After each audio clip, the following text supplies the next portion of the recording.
It's Red Eye Radio. Gary McNamara and Eric Harley talk about everything from politics to social issues and news of the day. Whether you're up late or you're just starting your day, welcome to the show. From the Uniden America Studios, this is Red Eye Radio. Hello and welcome. He is Gary McNamara. I'm Eric Harley as we begin a Tuesday. Gary, how are you? I'm doing really good. Just going through some audio cuts. Let's get to this one immediately because every day he one-ups himself. This is the president yesterday talking about 9/11. Ground Zero in New York.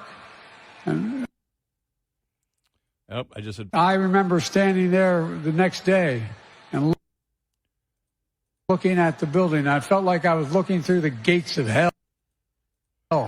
Okay, having problems with it, but basically saying that he was there the day after, and that's a lie.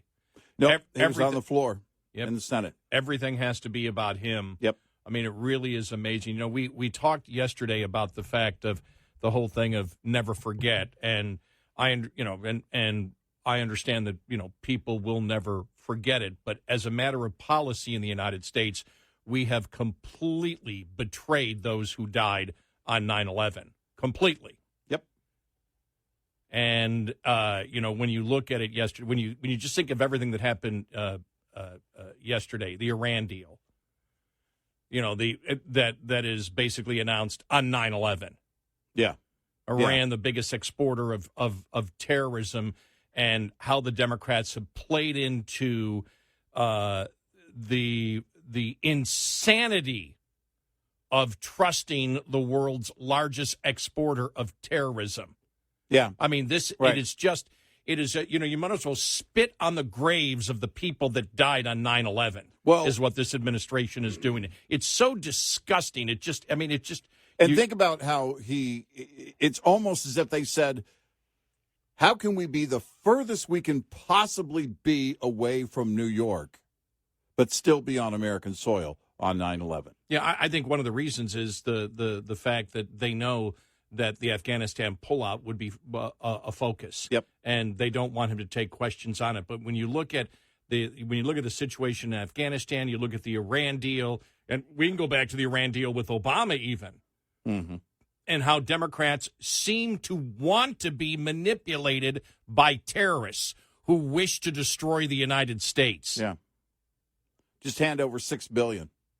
And then this crap. Oh, don't worry, they're going to use it for humanitarian causes. Right. Yeah. I mean, right. you look like such suckers. I mean, it is just you're absolutely enabling terrorism, and the Democrats have done it over and over again. They spit on the graves of those who died on 9/11. And those who died in the botched exit of Afghanistan. And yes. If you think about if you put those two together, the enemy doesn't fear us. They're building a massive super state in Afghanistan, and they are a terrorist super state. And you look at what Iran has available to them now. Yeah.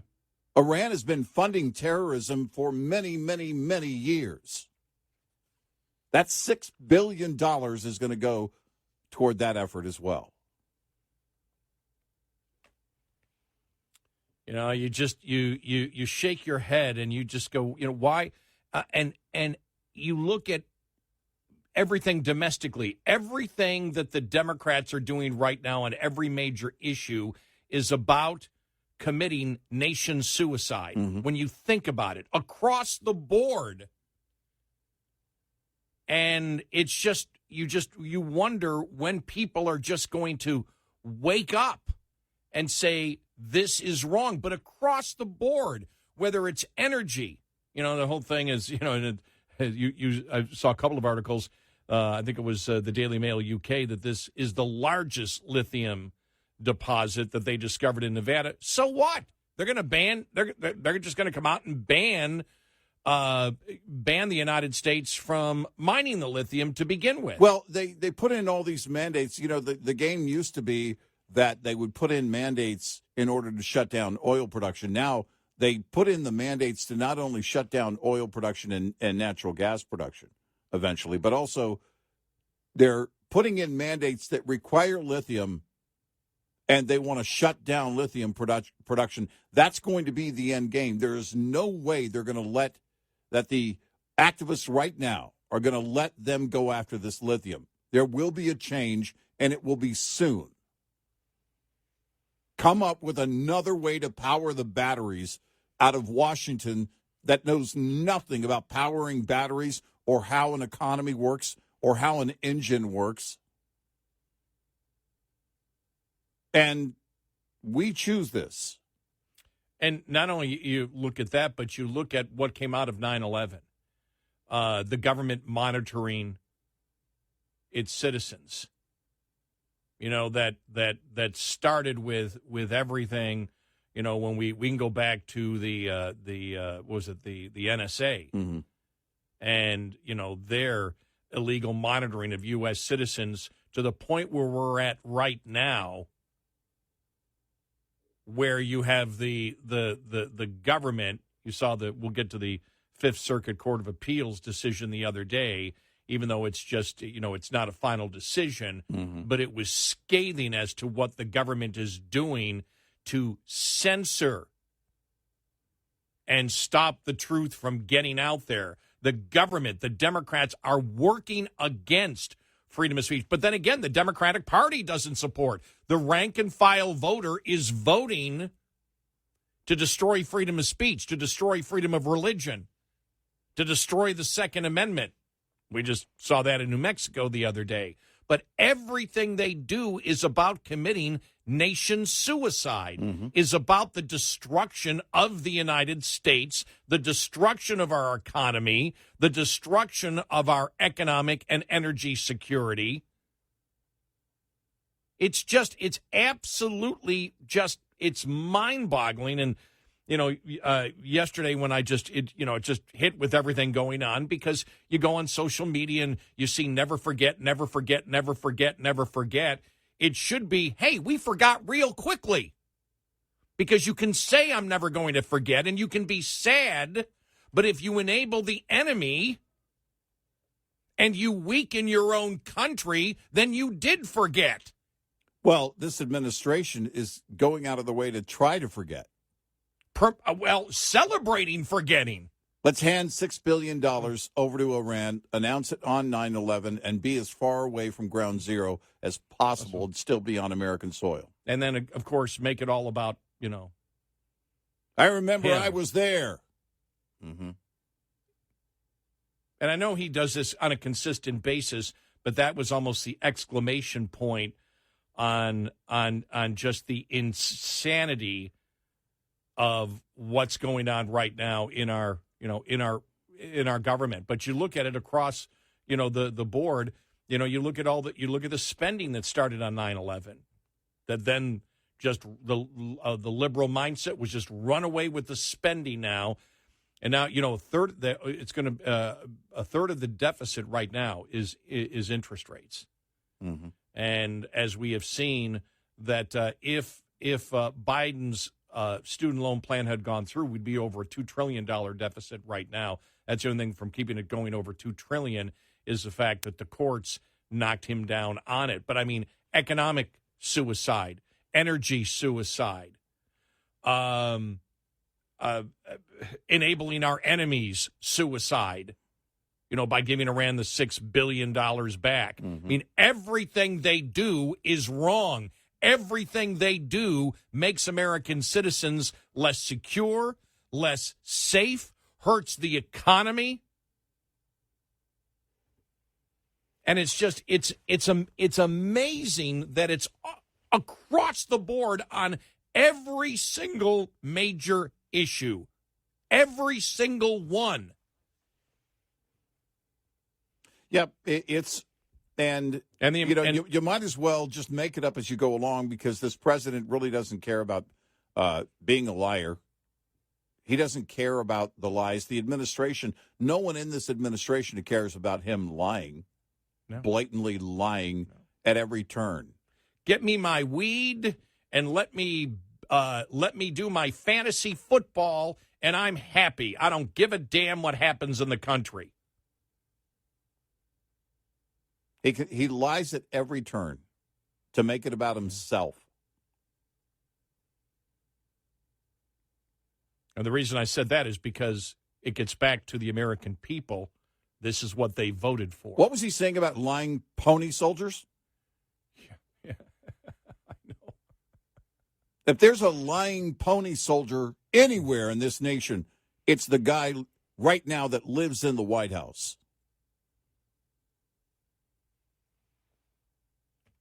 And it's maddening. But you think about it, never forget.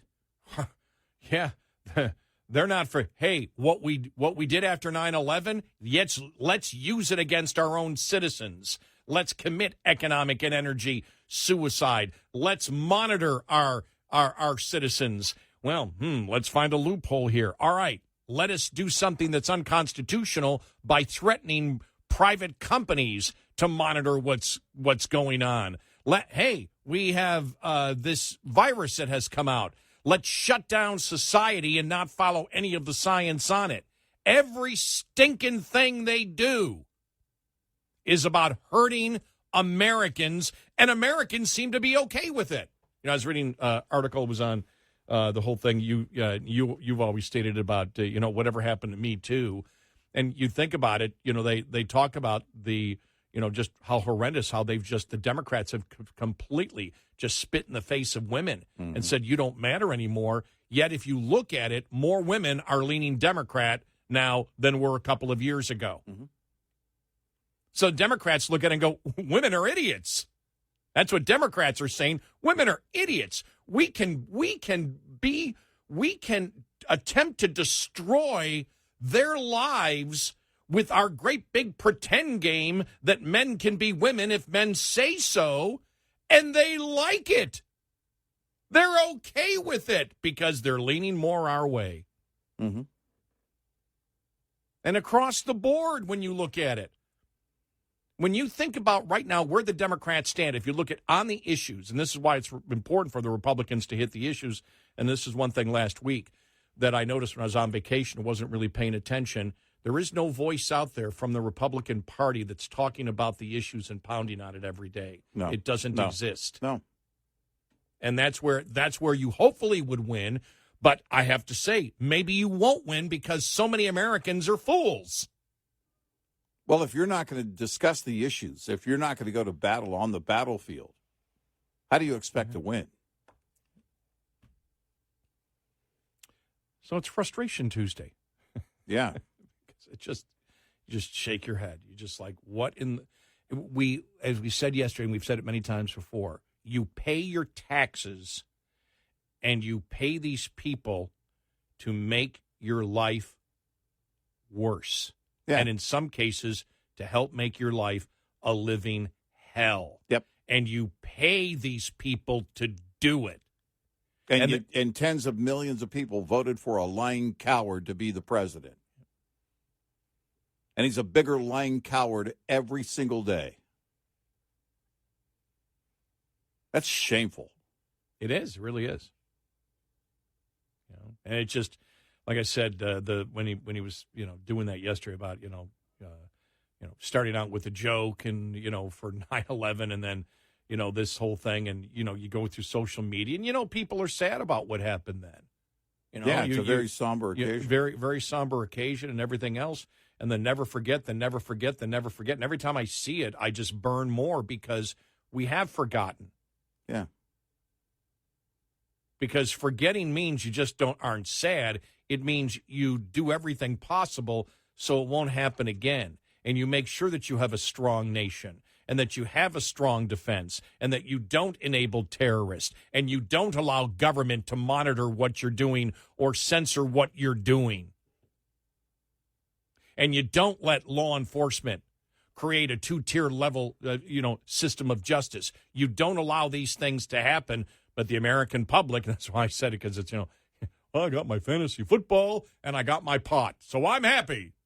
Let everything else go to hell. Yep. And vote for anybody but Trump. So we have a show today. We do. 866-98-RED-EYE. Did you know that up to half of all major engine failures are due to poor cooling system maintenance? That's a lot of downtime and can cost drivers big. You expect a lot from your engine, which is why the cooling system must be a part of your maintenance routine. Here's a tip to keep your cooling system in shape and your engine running smooth. Most cooling system issues are due to lack of coolant caused by leaks. Perform a pressure test to make sure no leaks are present. While this may cause the system to fail, you want it to fail in the shop, not on the road. If your pressure test uncovers any leaks in the system, have them repaired by a professional technician immediately. This report is brought to you by Shell Rotella. Shell Rotella, with advanced synthetic technology, is designed to help keep your rig running with more mileage and less maintenance. Lines open for your calls. 866-90-RED-EYE on Red Eye Radio.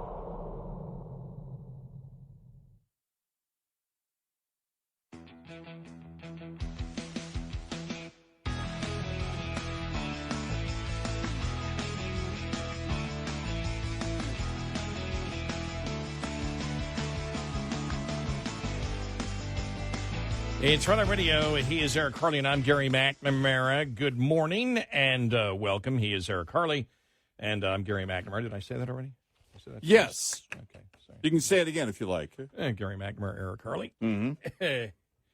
Here we go. Lots to talk about today. Just like some of the analysis on Eric Adams in New York is just beautiful. Also, the United Auto Workers and what they want, and it's some of the analysis is they want to go on strike because what they're offering is so ridiculous, and it would, if ever it was granted, it would move more automaking out of the United States, Right. Yeah. Because you're talking about compared to what it takes to build a car overseas or even in right-to-work states, you're talking double the amount.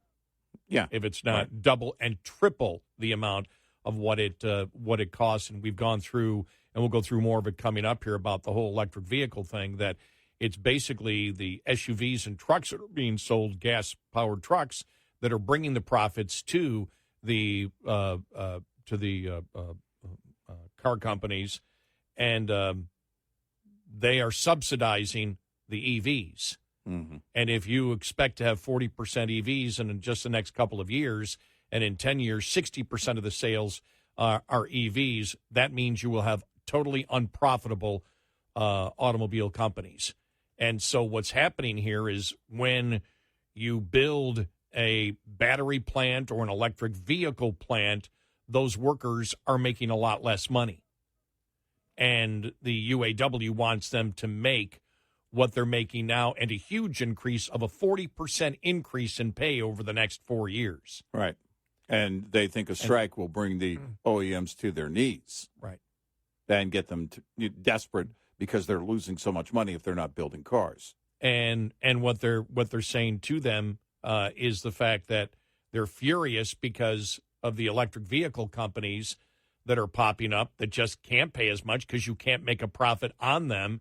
So in essence, what they're complaining about is there's so many subsidies going to the automobile companies to do this, to the OEMs, and we want a share of it, which we're getting to the point where the UAW now, hint, hint, is saying we need to get taxpayer dollars because we know you cannot. The future is not profitability in automobile companies making EVs.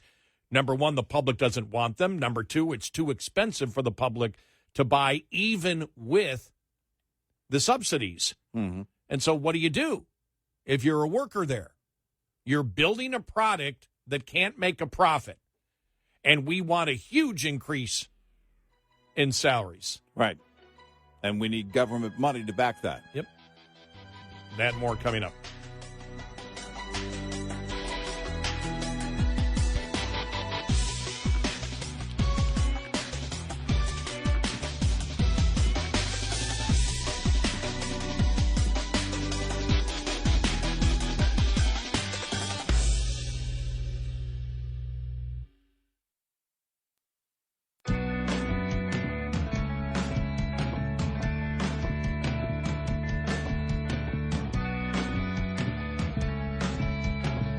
You're listening to Red Eye Radio from the Uniden America Studios. And he's Eric Harley, and I'm Gary McNamara. I'm in here with the United Auto Workers and the possible strike this week. That what they're looking for is a permanent bailout, not the bailout that they got back in 2008, but a permanent bailout. If they were able to convince Congress to throw money at them, then it wouldn't be temporary. It wouldn't be a one-time deal.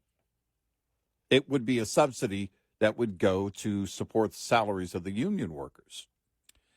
Wall Street Journal covers it. UAW President Shawn Fain, who was narrowly elected in March, has taken an aggressive line in negotiations with Detroit's once Big Three. Last week, he sneered at GM's offer of a 16% pay increase over 4 years, plus $11,000 in inflation payments and bonuses. Ford last month offered to increase pay by 15% and eliminate two-tier wages for newer workers. Mr. Fain called it an insult. He's demanding a 40% increase in hourly wages over 4 years, restoration of defined benefit pensions for all workers, job guarantees, cost of living adjustments, and a 32-hour work week with overtime paid when employees work more. By one industry's estimate, the union's demand would add more than $80 billion to each automaker's labor cost over 4 years. The company's labor cost would rise to more than $150 an hour from $65 now. Non-union workers at foreign manufacturers earn an average of $55 an hour, including benefits, while those at Tesla make about $45 an hour. Mr. Fain's outsized demand suggests he wants a strike to show that he's a tough negotiator. Despite the higher labor cost, Detroit automakers have been making profits because of their popular SUVs and trucks, but their future profitability is not guaranteed, as government EV mandates will impose hefty costs and make their gas-powered SUVs and trucks obsolete. Ford lost, now get this now, Ford lost nearly $60,000 on every electric vehicle it sold during this year's first quarter. Automakers are currently using profits from gas-powered vehicles to ramp up EV production and subsidize their sales. Mr. Fain risks repeating the mistakes of his predecessors by making demands that render U.S. automakers and workers uncompetitive against non-union foreign rivals with factories in southern right-to-work states.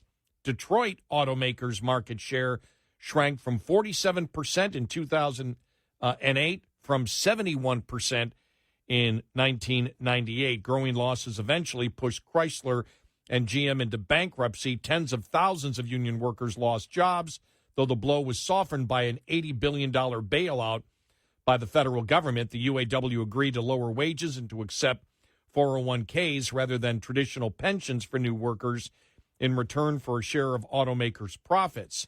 Helping resurrect the Big Three was the U.S. shale fracking boom, which drove down oil prices and boosted demand for gas-powered vehicles and SUVs.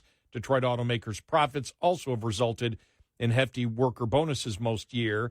Some workers receive an average of $14,000 in profit sharing this year. The UAW's costly demands would drive more auto and auto parts production to right-to-work states, which would mean fewer union jobs. Hyundai and LG Energy Solutions are building giant battery factory in Georgia.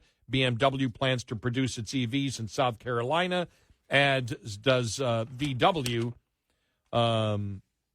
Group Scout Motors spinoff. Rivian is building a plant in Georgia to make electric trucks. Tesla is producing its Cybertruck in Texas. Ford's new battery plants will be in Tennessee and Kentucky. Union work rules make it harder to operate plants efficiently, which is why foreign automakers and Tesla have tried to avoid them. The U.S. car makers will have to decide how much they can afford to concede to Mr. Fain, and shareholders can decide if it's too much. But if the UAW drives too hard of a bargain, it could drive its own members to the unemployment line. And that's what they're looking at. They're looking at the future. Yeah. They're looking at the future, saying the next 10 years, we got to be producing 60% of our vehicles have got to be EVs. Right. We can't make a profit. Right. We can't guarantee you these type of wages because the government is coming in and saying no, you must produce this. And the union's response is, well, yeah, but you're getting subsidies. We want some of the subsidies that you're getting, which means the union wants taxpayer dollars. Yep. And once you get that train rolling, you can't stop that train. Yeah. It would essentially be taxpayer money going to those paychecks for generations to come. There is no outlook that shows EV makers are going to be profitable. Well, we believe by this point we'll be profitable. Nobody is saying that. Without taxpayer money, That's a great point. it's over. Take all the taxpayer money out of it, and it's over. Because you can only, as an OEM, you can only sell at that kind of loss for a few minutes. And then it's done, and you have to shut the doors. And we're to the point, too, on regular vehicles. Yep. On just the loans that you have to take out on them. Because they have to jack up the price of a pickup truck, a gas-powered pickup truck or diesel-powered pickup truck, in order to make it so profitable so that they can subsidize their own loss on the other side of the line with EVs. Yes. Even with the subsidies. That's stupid. Think about this. With all the subsidies, Ford still lost in the first quarter $60,000 for every EV made. Right. How do you make that up? You can't. There is no math to get you there. And a mandate is laughable. We've never, as a nation, no nation has, ever ramped up the mining that would be required at a level that would be required, not even close, to get the materials to make those vehicles. You'd be seeing a lot of what you're seeing right now. Give us your money now, and we'll deliver your car much later. No. And then absolutely not. And you think your about cars may be hip and cool to hipsters. They're not that cool to me. And the materials that you need right now, if you're not going to mine in the United States, because we know that the environmentalists do not want to mine lithium in the United States or any of the other minerals that you need in order to produce the batteries and EVs, which means we'll be relying on, what, China? Mm-hmm. Chile. Argentina. Yep. Mm-hmm. And eventually Afghanistan. Yeah, eventually Afghanistan, right. Making a deal with the Taliban. Right. On lithium trade. And it really is, that's going to be the case. By the way, if you're saying, well, there's no way we wouldn't go after our lithium here and we'd beg other nations for lithium, you've forgotten where you are. Well, just a couple of weeks ago. Oil, right now, the oil game is we shut down domestic production and we go beg foreign nations for it. We get on our knees to the Saudis and Venezuela and beg for something that we have more of right here at home. Joe Biden, everybody. That's the agenda. Not to make it cheaper, not to make your life easier, to make it so over-the-top complicated that you don't have a choice. You can't afford to live on your own anymore. You can't afford to drive that vehicle anymore. And you're not secure in your own neighborhood. As thieves and criminals run through the stores and have their way, and nobody goes after them, and then those companies just decide they're not going to be there anymore, and retail vanishes right before your eyes. That's not a magic trick. That's simple math. A nation of morons electing people who promise to do more of the same. And by the way, your daughter needs to get used to male genitalia. Yeah. And crime is okay. Yep. And if your son says he wants to be your daughter and you don't go along with the genital mutilation surgery, we're going to consider that to be parental abuse. Yeah, in California, I think that bill is moving through. Yep. Story was out the other day on that Yep. one. It's pure insanity. And you just wonder, because this is the one thing that the one thing you used to hear from Democrats. You would see them on social media. You would just, there was, and I remember during the, for example, Obama. Mm-hmm. You think about that. You had liberals that were talking left and right about this. You don't hear anything from the rank and file voter, the Democrats. I don't hear anything from Democrats. No. Anything. No. From the Democratic voter out there like I used to. I mean, outside of the show. Mm-hmm. But on the show, no. It's as we've talked about before, was about 5-6 years ago, maybe a little bit even longer than that, where the Democrats just disappeared. They just don't comment on anything anymore. Right. So they just retreat into a shell? Was it Maureen Dowd who wrote about her friends? Mm-hmm. They just don't listen to anything. Right. They just don't listen to anything. No. Close the door. Is that what I hear? I'm going to vote Democrat. Curtains. I don't care. No, if you're saying this to the Democrats, I don't believe it. I don't believe it. I don't believe it. I don't believe it. I don't believe it. But as you know, and this is where we get back to, outside of, the where both sides have used, the election was stolen.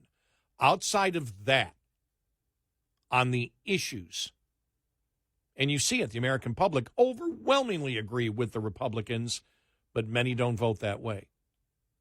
But on the issues, the major issues facing us, tell me why I am wrong or we are wrong for saying the Democrats are insane with what they are promoting, and why we are wrong in any way of asking you, why the hell are you going along with it? Right.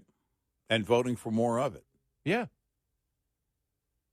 Because it doesn't make any sense. No. Who votes for their own destruction? Who pays taxes for their own destruction? Millions of Americans. Yeah. Tens of millions of Americans. And then complain, man, I can't believe I'm paying this price for that item. Man, I can't believe my daughter didn't make it on the team. Man, I can't believe they actually think they're going to get this law passed. There's no slippery slide or slippery slope anymore. It doesn't exist. We're here at the very bottom, and we are far beyond scorched earth. 866-90-RED-EYE. Get in touch with Red Eye Radio, toll free at 866-90-RED-EYE.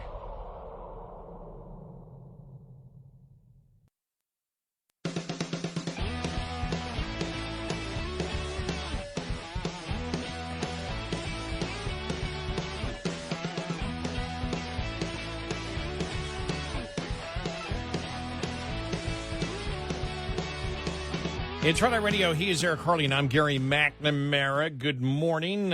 Thank you so much for being here. Not the most positive hour that we've had. Actually, I think it is positive because I think the truth sometimes is very you're right. harsh and brutal, Right. and has to be in the face of such ridiculous behavior that is by choice as a nation. We've lined up all the dominoes to fall against us over and over and over again. We proactively go out and beg for this to happen and have the gall to complain about it when it does. Yeah. That's the society we live in. Yeah. I mean, and the perfect example is Adams in New York. Mm-hmm. By the way, it was interesting that I think it was National Review said he's trying to sound like he's always been this way. He goes, no, he was completely welcoming of all sanctuary cities and migrants and everything else. Yep. And now that it's hitting them, well, we didn't expect it to be this much. Yeah, you what did. Yeah. How did you not? Well, you knew it was going to be that amount because that's what the leader of your party has wanted to do all this time, and that's what the Democrats have been attempting to do for the last 30 years. Right. And it's like This now, was the goal. right? I mean, defund the police. Well, we didn't expect criminals. We just thought all the criminals were just stealing for their families. Mm-hmm. They were nice people. Right. Apparently, they're not stealing just for their families. They're stealing because they're bad people. This is the goal. Chaos. It's been the goal from day one. Chaos is exactly what Democrats thrive on. But the problem is that it used to be dealt with in a much more indirect fashion. We'll set the ball rolling, and then we'll be at the bottom to catch it. Well, now they just started on fire and then scream that somebody started a fire, and everyone knows they did it. Our news is brought to you by House Products. Visit houseproducts.com. This is Red Eye Radio on Westwood One.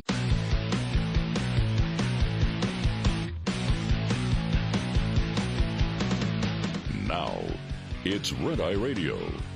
Gary McNamara and Eric Harley talk about everything from politics to social issues and news of the day. Whether you're up late or you're just starting your day, welcome to the show. From the Uniden America Studios, this is Red Eye Radio. All across America and around the world, we are Red Eye Radio. He is Eric Harley, and I'm Gary McNamara. Good morning.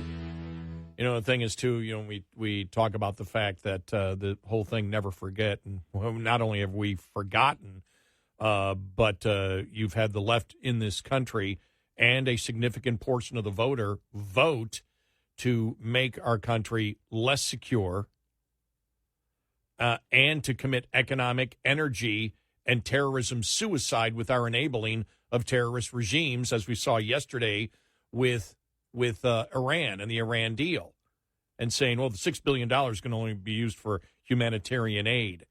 And we're supposed to believe that. And then this also, I just wanted to mention this one because we didn't bring this up last hour. Nearly 150 illegal aliens on the terrorist watch list tried to get into the United States last year. That's who they caught. Yeah. Trying to get in. Mm-hmm. We don't know who they didn't catch trying to get in. And so you've got the open borders. You've got the situation with Iran. You have the reprehensible line about Afghanistan and the horrendous withdrawal and the message that's sent to the world and to terrorists around the entire world. So this whole thing about never forget, I understand. Very sad day in America. But you can't be just sad. If you're really never going to forget, you do something about it. And we seem to be doing the opposite in this nation, which to me is spitting on the graves of those close to 3,000 Americans that died on 9/11. And we do this repeatedly and decide that we're not going to be vigilant. We're not going to hold people responsible that are right here at home. We've decided that we would just, in fact, go out of our way and elect someone who over and over and over again has demonstrated that he doesn't care. None of this is important to him. No, none of it.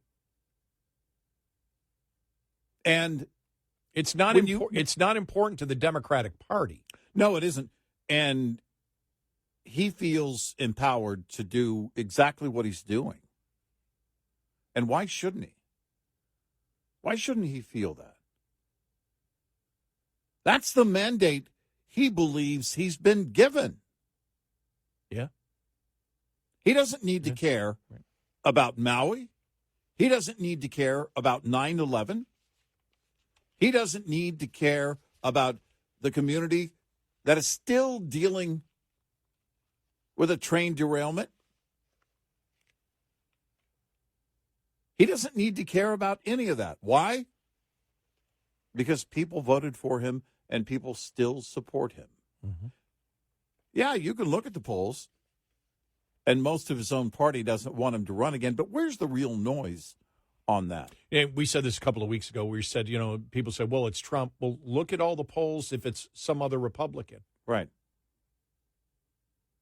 There may be a point or two difference. That's it. Right. There is no grassroots, there is no grassroots out there saying, something, Tim Scott, just to throw somebody who many people view as very non-controversial, mm-hmm. If Americans were voting on the issues that they claim they care about, well, then a Tim Scott or a Nikki Haley would be up 60-40. Right. And it's not the case. Biden, no matter who he runs against, is competitive against any Republican, yep. hypothetically. Right. So it doesn't matter whether it's and let's when you look at it, the majority of the Republican candidates are moderate to begin with. Trump is a moderate. Mm-hmm. Trump is not this right-wing conservative. He's not. Right. Right. In fact, we talked about it the other day. Basically, he agrees on economic issues like Bernie Sanders. And when he came out the other day about the 10% tariff, well, then Trump wants, in my humble opinion, 10% tariff of any product that comes into the country, fine, destroy the economy is what he wishes to do. Mm-hmm.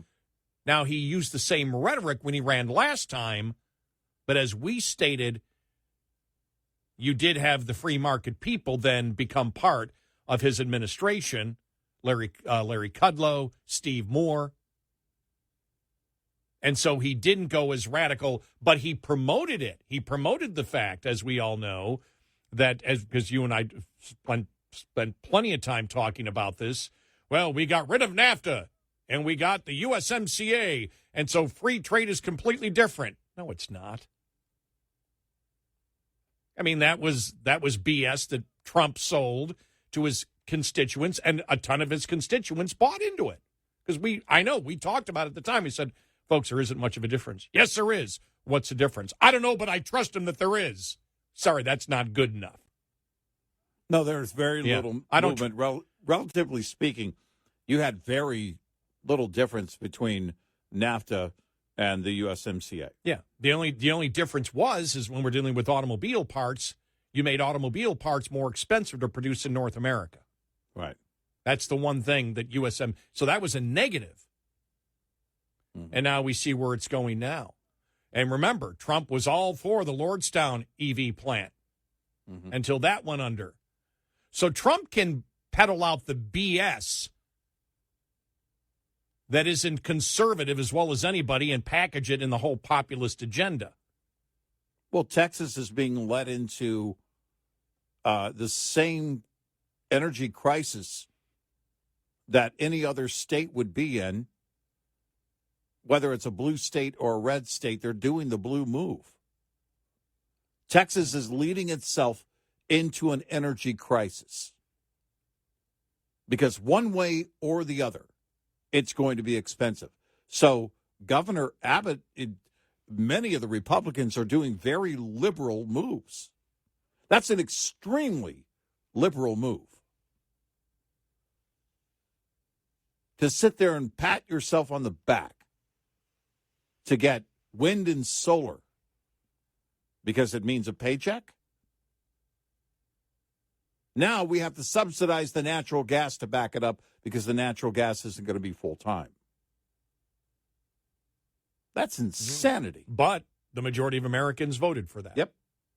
And Republicans really aren't that upset yet about it. There's nobody screaming. There's nobody screaming about it at all. There's nobody screaming for the Democrats and their party. And you look at the polls, they should be screaming, no, no, no. Well, we don't want Joe to run again. But that's not happening. But one of the reasons is because when you look at it, and I'm from my point of view, I'm not talking about the population, but I don't buy into it. But many people bought into, remember when Bernie Sanders said, "Oh, I agree so much with Trump," Oh, it was okay then. Bernie Sanders is okay with a lot of Trump supporters out there. Well, they're peddling you a line of crap. And Trump's the same thing with 10% tariff on anything that comes into the country. Yeah, that's what you want to do in a time of inflation. That's what you want to promote. But there was no pushback on that at all from any Republican. No. Not one. Why? Because they know the voter likes to be BS'd by politicians by stating, oh, government can control an economy to your benefit. I will control the economy to your benefit. It's a load of horse manure, but many Trump supporters and many Republicans buy into it, and it's pure economic doo-doo. It's crap. And so the voter wants to be BS'd. The voter loves to be BS'd. Republican voters love to be BS'd if it's the right BS, and they like the personality that is promoting the BS.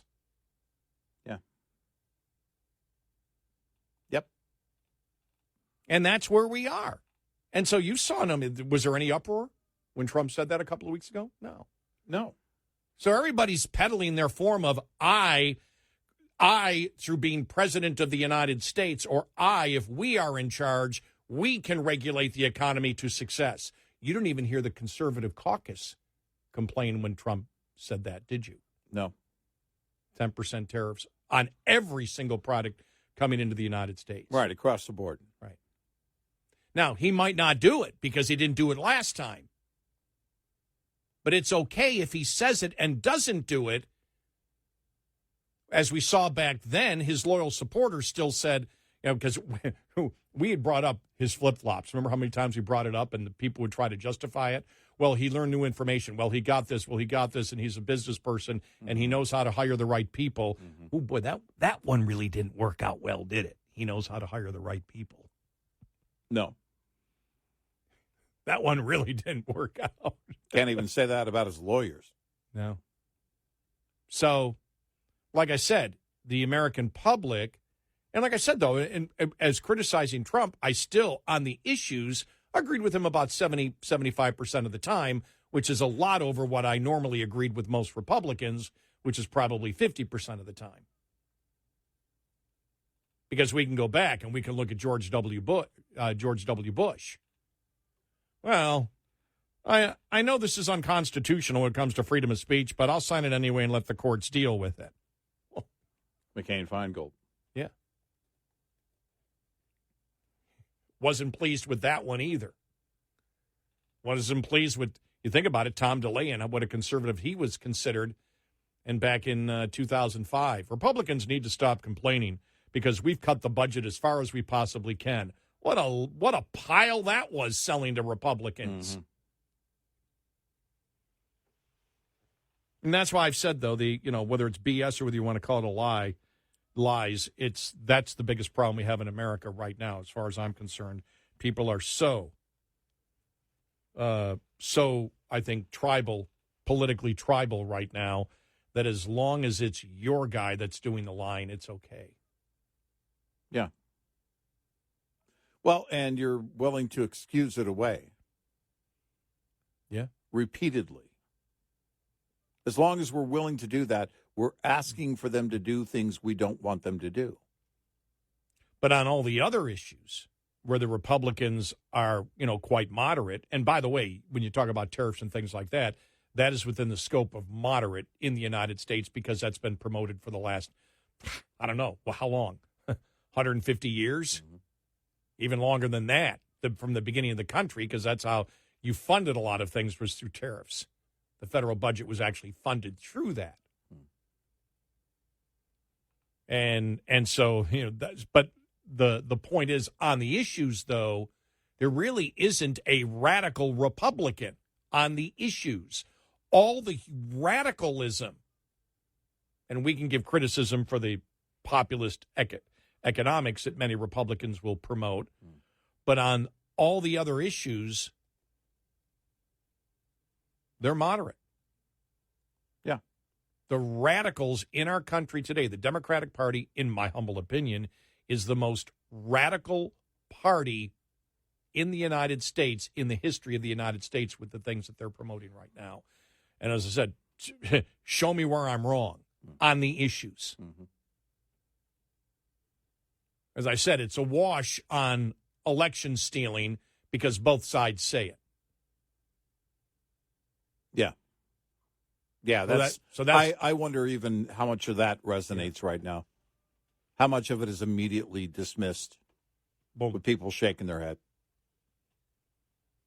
Because I think both Democrats and Republicans both buy it. No, that's what I mean. Well, they just buy into it. It doesn't really move anything, though. No, because it's a standard. It's so solid. Right.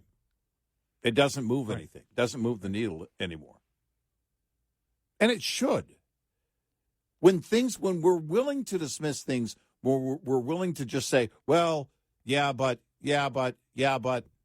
then we're asking for more of the same. You're asking for the same behavior repeatedly. We're begging for them to lie to us. We are. That, as bizarre as it sounds, we are. The president. I remember the day after 9/11, I was at ground. Liar! You're lying again. The border is secure.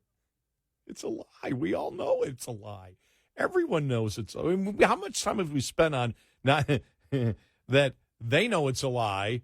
They know that the press listening knows it's a lie. The press knows it's a lie. They know that the press knows that it's a lie. They know that it's a lie. They know that the press knows it's a lie, that the American public knows it's a lie.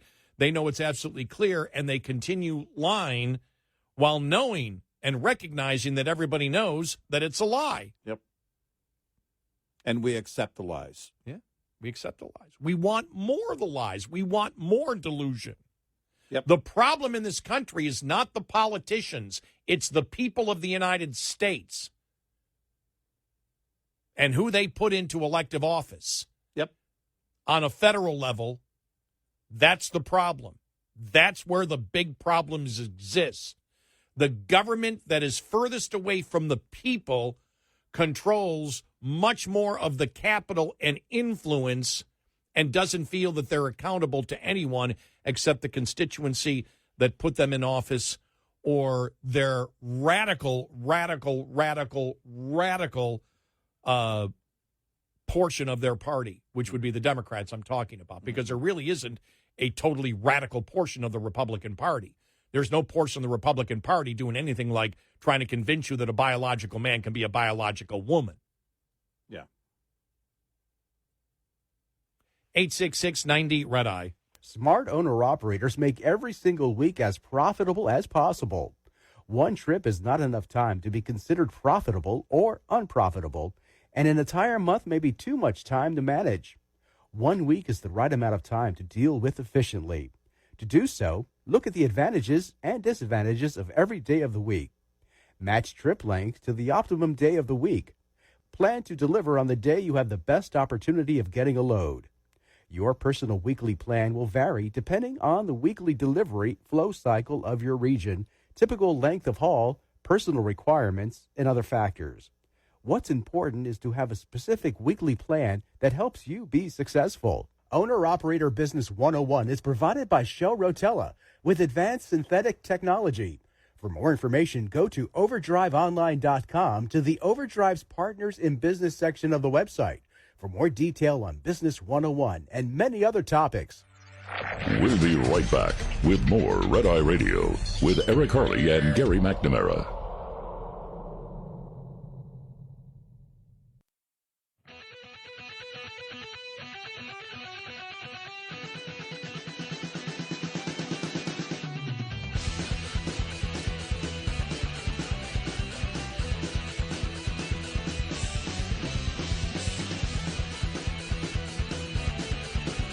It's Red Eye Radio. He's Eric Harley, and I'm Gary McNamara. To give you an example of where the Republicans are going, which is wrong, Josh Hawley, who most people would view him and see him talk and say, wow, that's a Republican and a good conservative, right? Yeah, sure. Now, he's proposing he's going to introduce legislation to cap the annual percentage rate of credit cards at 18%.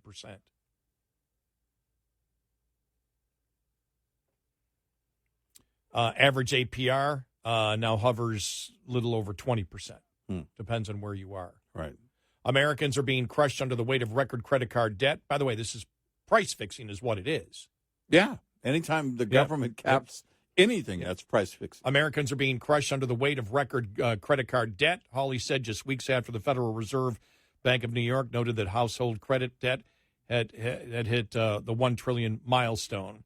The government was quick to bail out banks just this spring. It continued, but has ignored working people struggling to get ahead.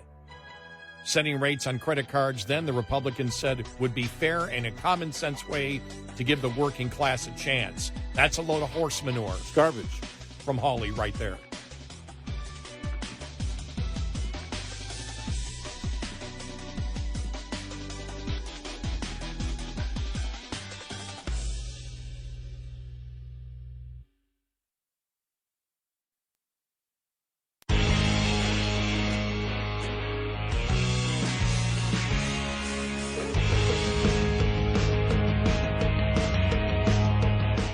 Hours a night, and still not enough. Listen to our podcast, available on the app and on our website, rediradioshow.com. In Trinidad Radio, he's Eric Carly, and I'm Gary McNamara. Yeah, so just giving you an example of where the Republican Party is going, which is wrong, and the BS, as we have seen, that Republican can throw at you, like Josh Hawley is, wanting to introduce legislation to cap the annual percentage rate of credit cards at 18%. Here's some of the things that he has said. The government was quick to bail out the banks just this spring, but has ignored working people struggling to get ahead. Setting rates on credit cards then would be fair and a common sense way to give the working class a chance. So what his argument there is, since one wrong was done... Since the bank got theirs, then you should get yours. You should get yours. Right. Well, the bank shouldn't have gotten theirs. Right. You let them fail, which is the correct thing to do. Yep. If government's going to bail out everyone, then risk doesn't mean anything. Let's get more to what he said here. And they talk about here in the story. Hawley isn't the first to try. The left has attempted for decades to limit rates. This is from RealClearPolitics.com. The left has attempted for decades to limit credit card rates, most recently when Sanders and AOC introduced the Loan Shark Prevention Act of 2019 to cap credit card APR at 15%. It never got a vote in the Senate. And Sanders lost the nomination to Biden, who later tried to calm the nation's fears that Democrats were drifting towards ideological extremism by explaining, I beat the socialist. Hawley says we have a long history in this country of statutes at the state and federal level that prevent what we used to call basically loan sharking, the old-fashioned word for ripping off working people. He told Real Clear Politics in defense of the proposal, and we need to get back to it. Because Hawley likely has a better chance of continuing the ongoing realignment of the Republican Party than meaningfully affecting the kitchen table finances of families with his latest proposal. The bill has little chance of passing. For his part, Hawley has found his corporate villain in credit card companies. This is what the left does. Here's what he said. We know what they're doing. They're out there actively encouraging and finding new ways to get consumers indebted. They hike rates, and they can make a killing on it. Who does it hurt? Working people. It's as if the credit card companies are forcing you to do it. Now, let me see, because I don't think the fact that Wall Street has gotten its way for 30 or 40 years running this country and in our economy without any challenge has proven to be a good thing.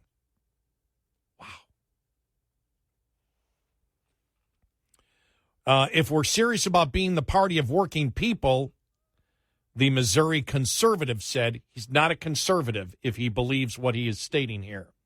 Then we're going to have to address the challenges that working people face. This requires taking on vested special interest in his estimation, including those that the GOP, mistakenly in my view, has cozied up to in recent years. Wow. Arguments against capping credit card APR are well known in the Senate from the last time Republicans defeated similar attempts by Democrats. Then Senator Pat Toomey of Pennsylvania railed in committee against attempts by government planners to set prices, warning the offer trigger huge unintended consequences, which inevitably harm the people they're supposed to protect. Hawley doesn't think, by the way, that, because here's what Toomey said, he believes those measures would result in borrowers getting cheaper credit, but that's not the case. Instead of lower interest rates, those most in need simply lose access to credit. If a lender can't recoup its cost, it won't make the loan. But Hawley doesn't think this will happen. I think the idea that the banks will leave large segments of the population alone and leave all the potential profits on the table, I think is probably unlikely, highly, highly unlikely. But it already happened. Yeah, what does he have what's the basis for that belief? Because we already know what happened during the entire, what was it, the credit card Bill of Rights that the Democrats came up with during the Obama administration. Within, I believe, the first 6 months to a year, 8 million people lost their credit cards. Yes. And that was fees. People with good credit always end up paying more. Right. What he's setting up is anything. This is anytime the government wants to put a cap on something, what happens? Everything floats to the top of that cap. So for those that worked hard on their credit and are getting a much lower interest rate along the way, we can't offer you that anymore. You're going to have to pay more. Because the others were capped at 18%. Now, those with good credit are going to have to pay a lot more than they were paying. And those that had marginal credit are now going to have their credit limit reduced again. Yeah, there will be, again, what he's trying to say is the government can change economics. That's right. And it will also change the motive of these companies. It won't change the motive of any of these financial institutions. And this is a kind of populism that the Republicans believe, like Josh Hawley, they can sell because Democrats have attempted to sell that, except the fact is, I think a lot of people actually know how economics works. But if people believe that, okay, you're going to lower my credit card rate, well, what about when your credit card disappears or your credit limit goes way, way down? Mm-hmm. Number one, I don't buy into what he said because economics is about incentive.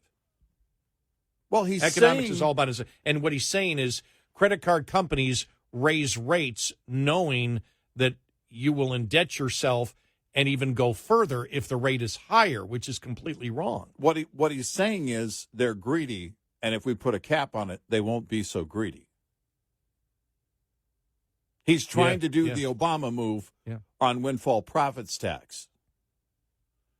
The oil companies are greedy, so we're going to put a windfall profits tax on them. Well, they'll pass that on to the consumer. No, they won't be greedy after we do that. What he's saying is these big bag financial institutions are greedy. Let's assume that's true. But he does have a point.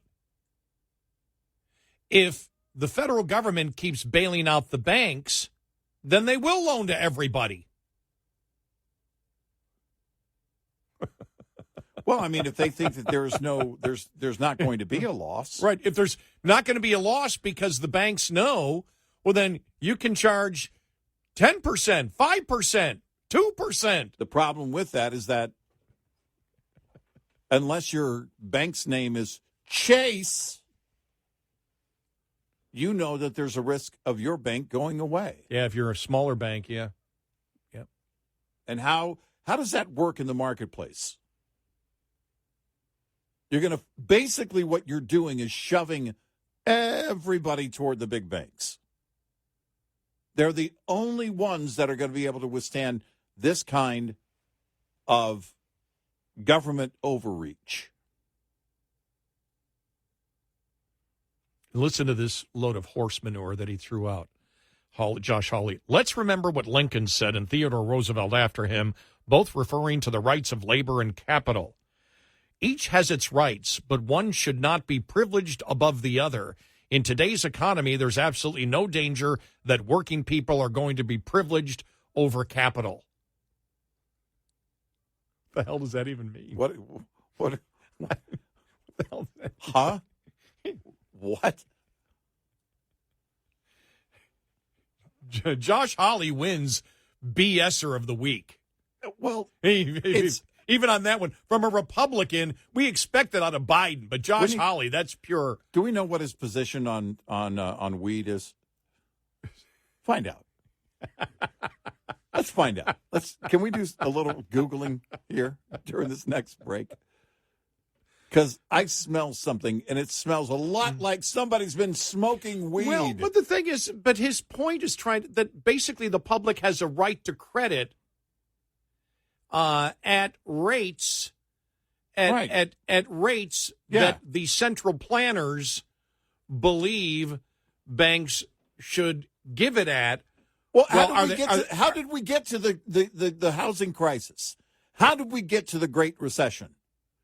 The same mindset. Same mindset. Exactly the same mindset. What the big the movie The Big Short left out half of the equation.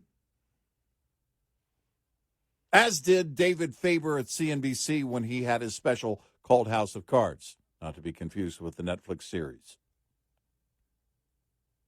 They left out the fact that the government went to the banks and said, you need to make these loans and you can't charge higher interest rates to these individuals.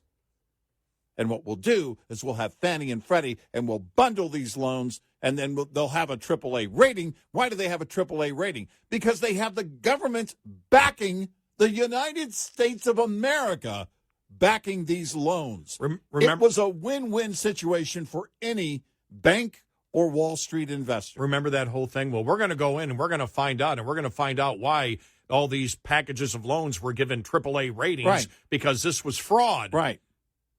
And nothing ever happened because of that. Happened. Why didn't anything happen? Because the implicit guarantee was it's backed by the U.S. government. Right. Which is why it got the AAA rating to begin with, is simply because of the implied guarantee that it came from Fannie and Freddie, and Congress was not going to allow them to fail. September 30th, 1999, the New York Times warned about it, that this new subprime program would tower over the SNL debacle in terms of how bad it would be. Well, we're fools, whether it's a Republican or Democrat, that's saying, I'm going to make your life better by having the federal government, put in price controls where we know they don't work. Right. Price controls don't work. That's why they're always dropped. And remember Hawaiian gas prices. And when those banks were failing earlier this year, we said, wait for the regulatory step to move. It'll happen. It's on its way. I expected it to be Bernie Sanders, not Josh Hawley.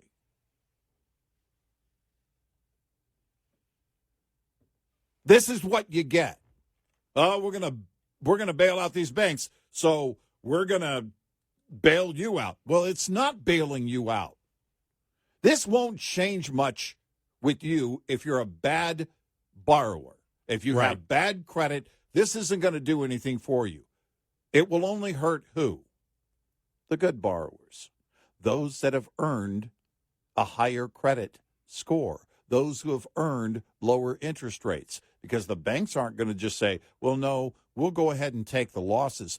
The way they'll make up for it is they'll charge those with better credit higher interest rates. So the people doing things right, once again, get screwed. And the people that are, and credit you can get yourself into trouble with credit. Sure can. But the people that use the credit and are paying it back even at the higher interest rate that have access to that credit, we know, because after the credit card Bill of Rights came out, I believe it was like 6 months after when the research was done, 8 million people had lost their credit cards. The Boom. banks took them away. Yep. And so Josh Hawley's saying, I don't think it's going to have any effect. Look at history. And by the way, this Recent is history. But this is, again, this is what we've complained about the left for such a long time. Yeah. They believe that they can defeat, that we can control economics. Right. Now they can affect economics, but they can't stop economics, which is people respond to incentive and disincentive. That's it. Josh Hawley can't change it. Bernie Sanders can't change it. Trump can't change it. Nope. Biden can't change it. You're not going to change economics and how people respond to incentive and disincentive. And Josh Hawley, for proposing this, shows that for a man who comes across, when you see him in these Senate hearings, as so capable, is completely and utterly clueless on economics, or is just attempting to buy your vote. Right. Sounds good at the time. 866-90 Red Eye. Coming up, more with Gary McNamara and Eric Harley. It's Red Eye Radio.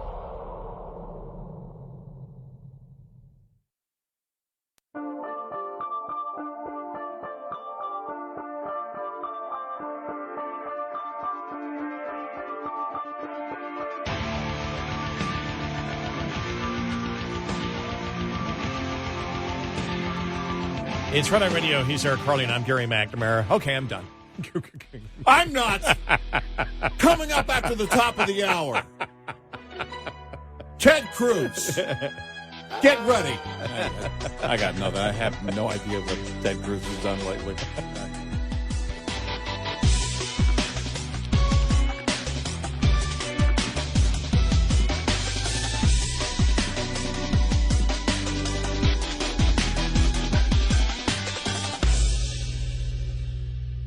This is Red Eye Radio on Westwood.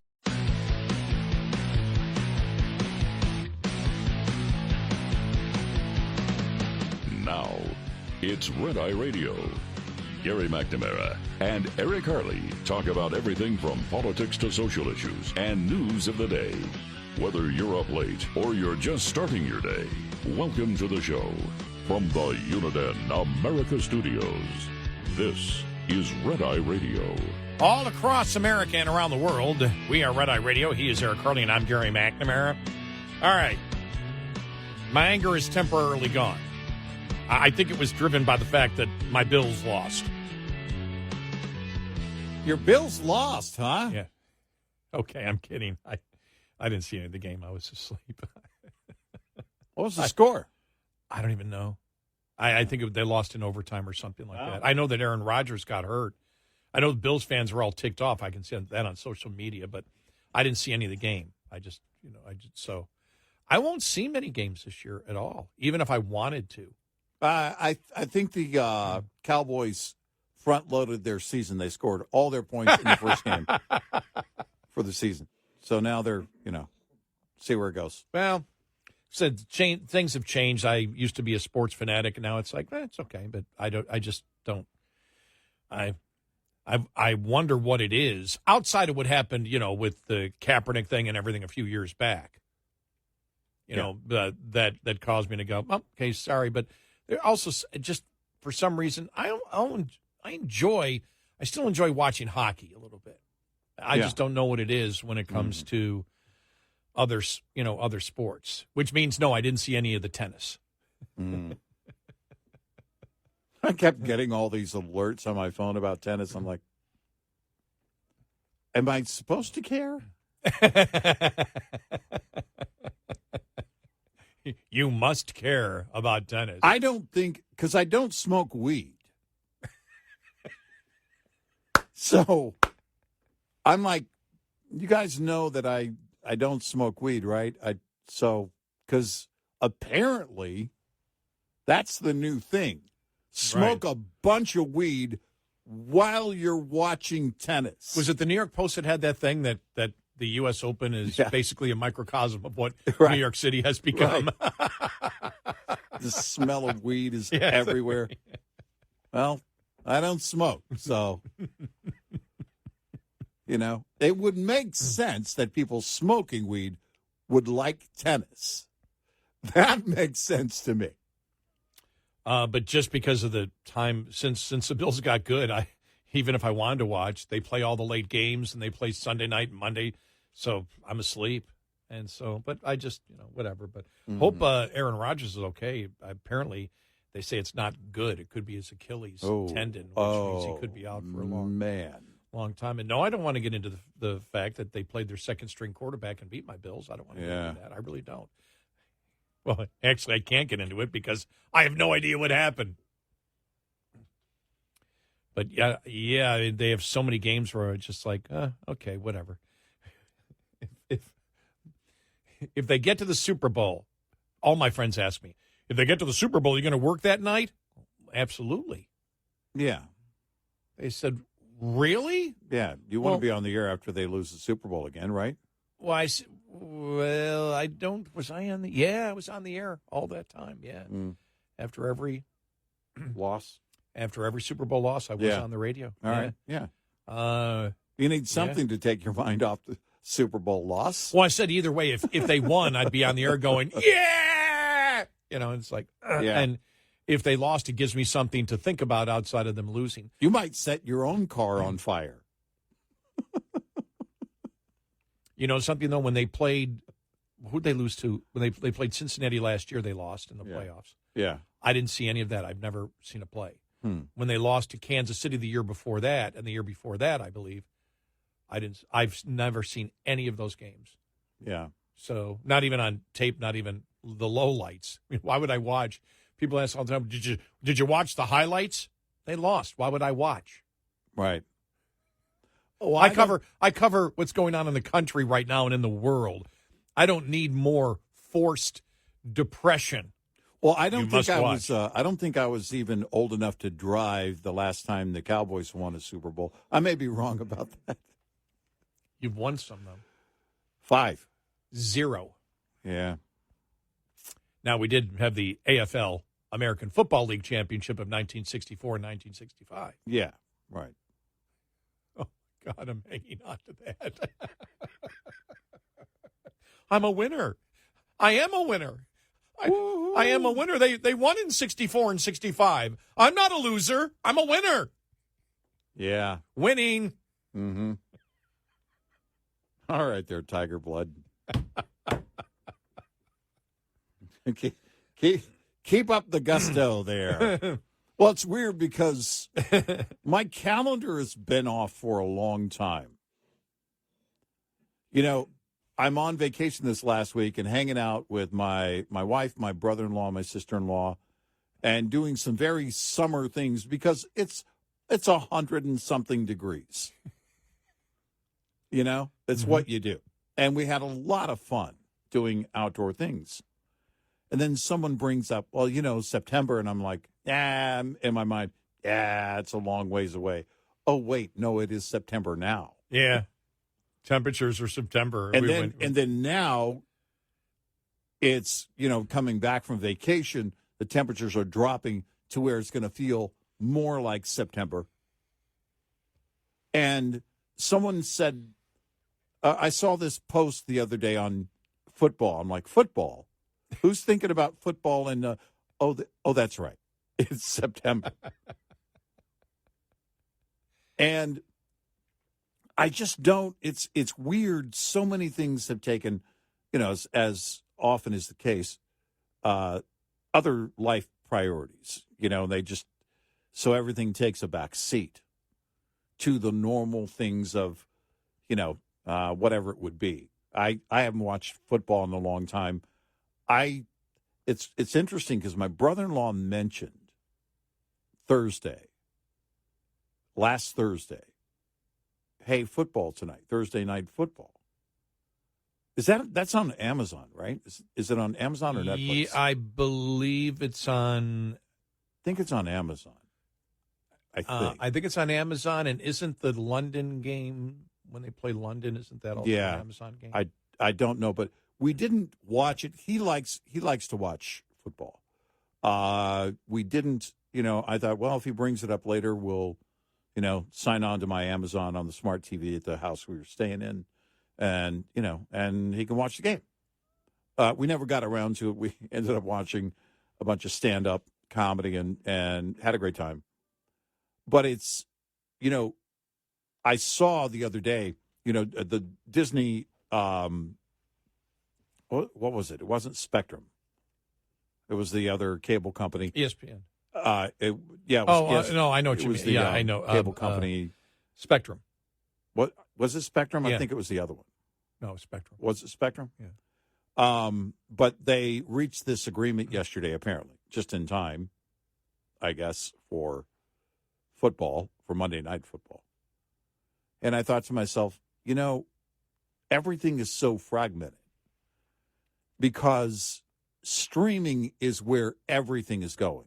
The Wall Street Journal had a story that talked about basically the implosion of the cable and satellite companies and how everything is going away. People are just running away from that kind of viewing. Everything is streaming now. Now, the problem the streamers have, the streaming companies, Netflix, Amazon Prime Video, and Paramount Plus, and all of them, is that they can't keep people committed. You could pay, I don't know how many of them, some of them allow you to get a discount if you pay a year in advance. So that's one way to get a year's worth out of a person. But a lot of people will go month to month. They'll watch their favorite show when it comes back on in first run, and then they take off. They're out. They take their money, they go over to Netflix, or they jump over to Paramount. I don't know where it lands, but the fact of the matter is, I kind of knew this when Disney Plus was being built. If you start fragmenting everything, the problem you're going to have is with loyalty. And that's exactly what they're seeing.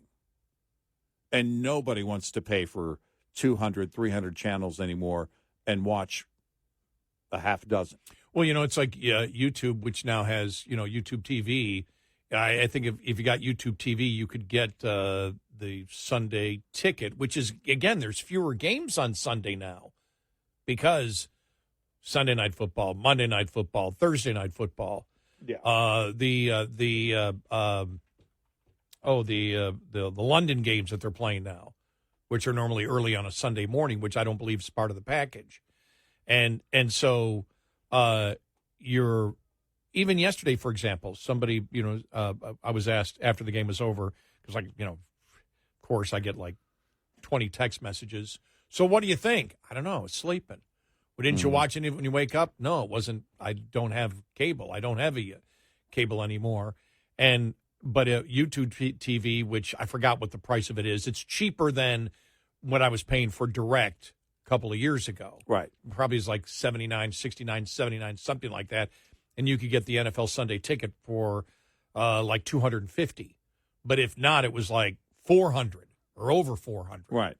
To get it. I go, no, don't want it. It's got nothing to do that I can't afford it.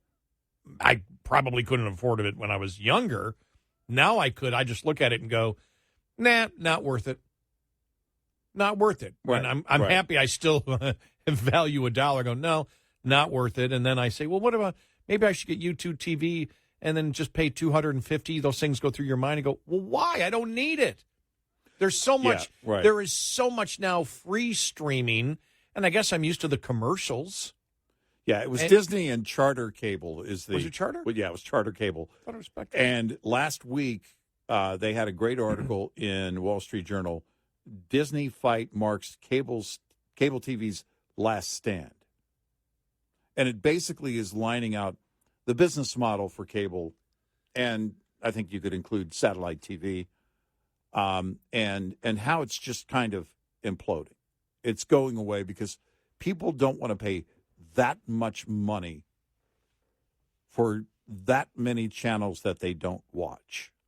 But will they pay it? This would be my question for the NFL, because people will pay for the NFL. But when you see the entire season, that's what. why not with streaming? Why not a la carte? Why not buy one game. Well, I want pay-per-view. and you pay more. It may be Right. $50. It may be $50 a game. Yep. But if it's a big game, people will pay that for the NFL, especially with their big. I was thinking the other day, with the big. Talking with my buddies. My buddy's now getting a 75-inch TV. Mm-hmm. Well, I got a 55-inch in my house. I don't have a wall to hit for 65 or 75, but the prices now are so great, and the pictures are unbelievable, and you put a decent sound system in there, you never have to go to the movies. You never have to go to a sporting event again. It's right in front of you where you can hear somebody scream, a curse word from your left, right, back speaker. Mm-hmm. And you're almost there, and I'm it's like, who really wants to go to a game anymore when you've got that on TV? And if you can get individual games, now people probably wouldn't do it for the NBA, they wouldn't do it for the NHL, but would they do it for the NFL? I guess would be the question. Because I looked at it, and whenever I had DirecTV, they either gave it to me free or really discounted, like $139. I never paid what, and YouTube's now, you get it. We'll give it to you for $250. Well, if you can not, rent a movie, then pay-per-view for a game shouldn't be that far behind. Shouldn't be that foreign. No, you're right, because you can get the movie channels or you can buy a movie. You can and even rent one. Rent a movie. Once it becomes available. So it could be $8.99, $9.99 for a regular season game. And then you get on into the playoff games, and maybe it's $12.99. No, it'd have to be more for the NFL. Yeah. However they price it, but you price it per tier, which regular season, playoff season, and then the Super Bowl. Yeah, because right now, if you get the entire season, you're paying like $20 a game. Mm-hmm. If you're not getting YouTube TV. Right. So yeah, see that right now, that's far too rich for me. I mean, even a championship game, I'd be willing to probably, if I had the time to watch the Super Bowl, I'd probably be willing to pay $40 for a Super Bowl, $39.99. But the problem is that, you work out these TV deals because you need that consistent cash. And it's still working for now, but you've fragmented the games. I mean, they're everywhere. It used to be basically the TV networks, and then ESPN got into the Monday. Remember when ESPN took the game from ABC, the Monday night game? Oh, yeah. That was a big deal. Yeah. Going from broadcast to cable. And the reason is because you were going from broadcast to cable. You had to have cable. You had to have that subscription to ESPN to watch Monday night. Remember how limited the NFL used to be. Mm-hmm. Remember, all home games, whether they were sold out or not, were not broadcast in the hometown. Right. Then they went to, okay, if it's sold out 72 hours or something like that before the game, and then they'd extend it, 48 hours because it's a real big game, but they were really dependent on people in the seats. Mm-hmm. I really don't think they care about people in the seats anymore. No.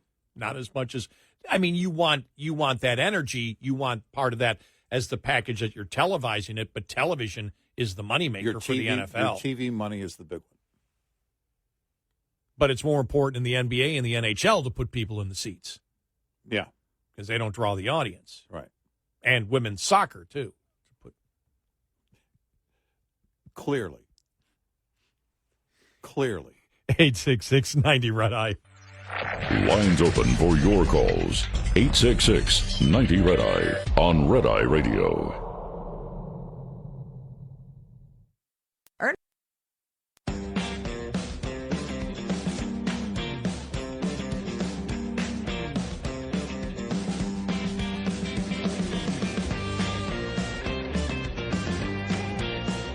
It's Red Eye Radio. He's Eric Carly, and I'm Gary McNamara. You look at the privileged sports leagues out there. Yes. Sorry, I had to say that. But you look at the NFL, for example, which is a different animal than everybody else. Right, yeah. For example, hockey has to put people in the seats. TV ratings, nothing. in the United States. Mm-hmm. In Canada, yeah, but in the United States, nothing. Mm-hmm. NBA really isn't that great. And so you look at all these other sports. For example, I saw the other day they had the lacrosse championship on. Now, it was going up against the NFL, but it was lacrosse. Mm-hmm. How many people are watching to make that worthwhile? Now, ESPN, we'd get the big packages and then say, we're going to cover a ton of different sports and have it on there. But are we getting to a point where people are saying we don't want to pay for all these cable channels?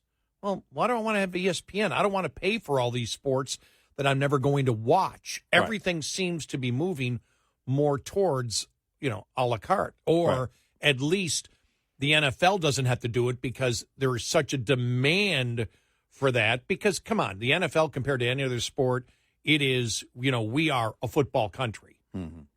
Used to be a baseball country, we're a football country. But all the other sports, what happens to them when everybody has to earn their own keep? Every game has to earn their own keep. Every league has to earn their own keep. You don't sit there and get to piggyback on the fact that, oh, okay, we're ESPN, and so we've got these contracts and everything else, which, and the advertisers love it, and that keeps us going, and therefore we need to keep the sports image, so we'll throw all these other sports at you. There's eventually going to come to a time where they say we can't do that anymore. Yeah, I think all forms of entertainment are looking at that, saying, how do we actually connect with viewers? How do you actually bring people to the table? Hollywood is dealing with that right now. We're going to have to do this for less so we can make more of a profit. Well, now you got a problem.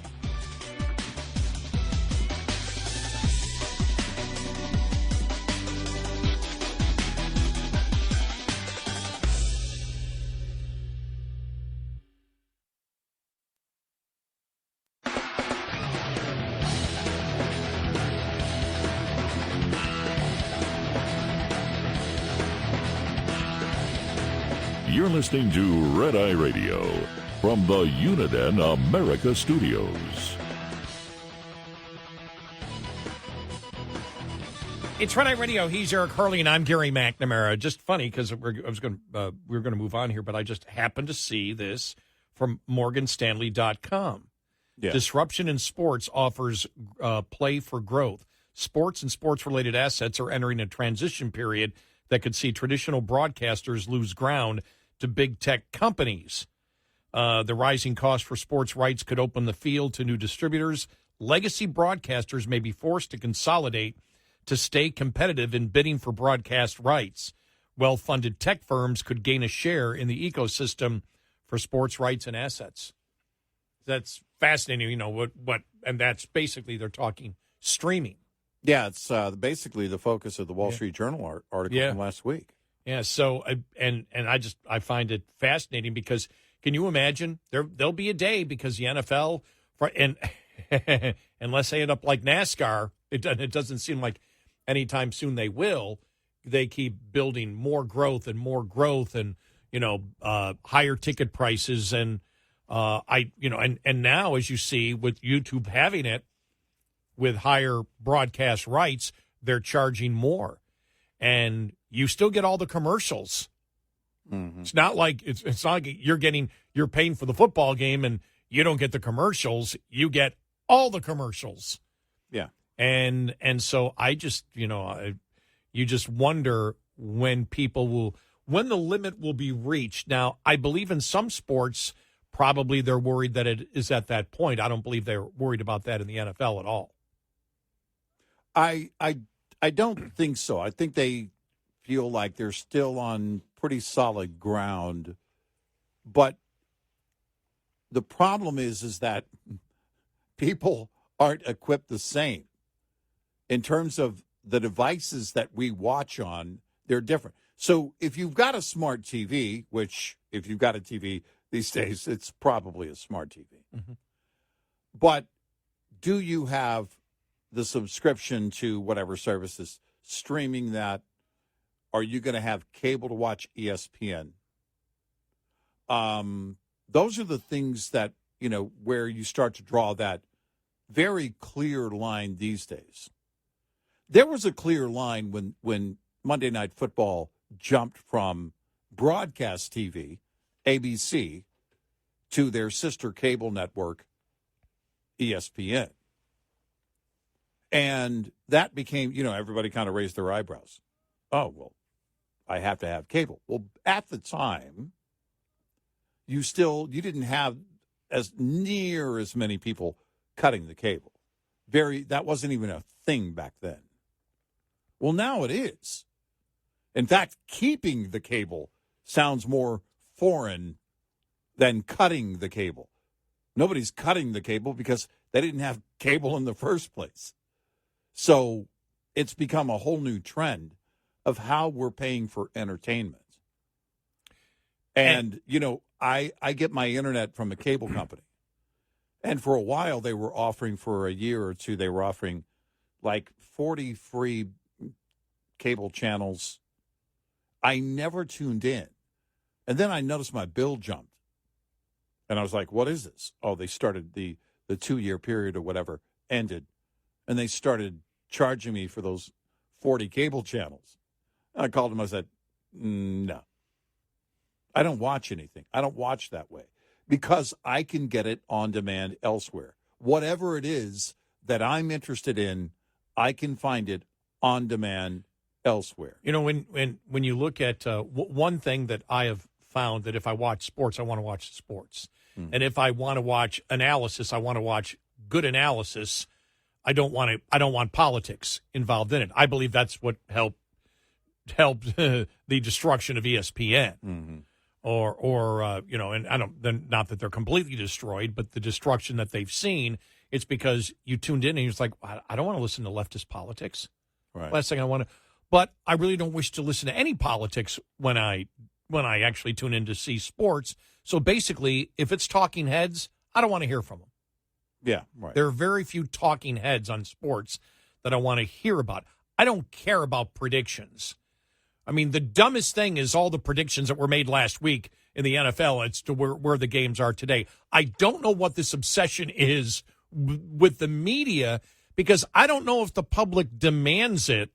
If the public demands, I need to hear their prediction for the game. Right. 27-23. Yeah, you're an idiot. It's going to be 32-27. No, it's not. It's going to be 40-20. No, it's going to be, the Cowboys are going to win 40-0. The Cowboys aren't going to score 40 points. Wait, the new star quarterback is out at the beginning of the game. Exactly. So I just, if I do watch sports, I just want the game. It's like the Super Bowl.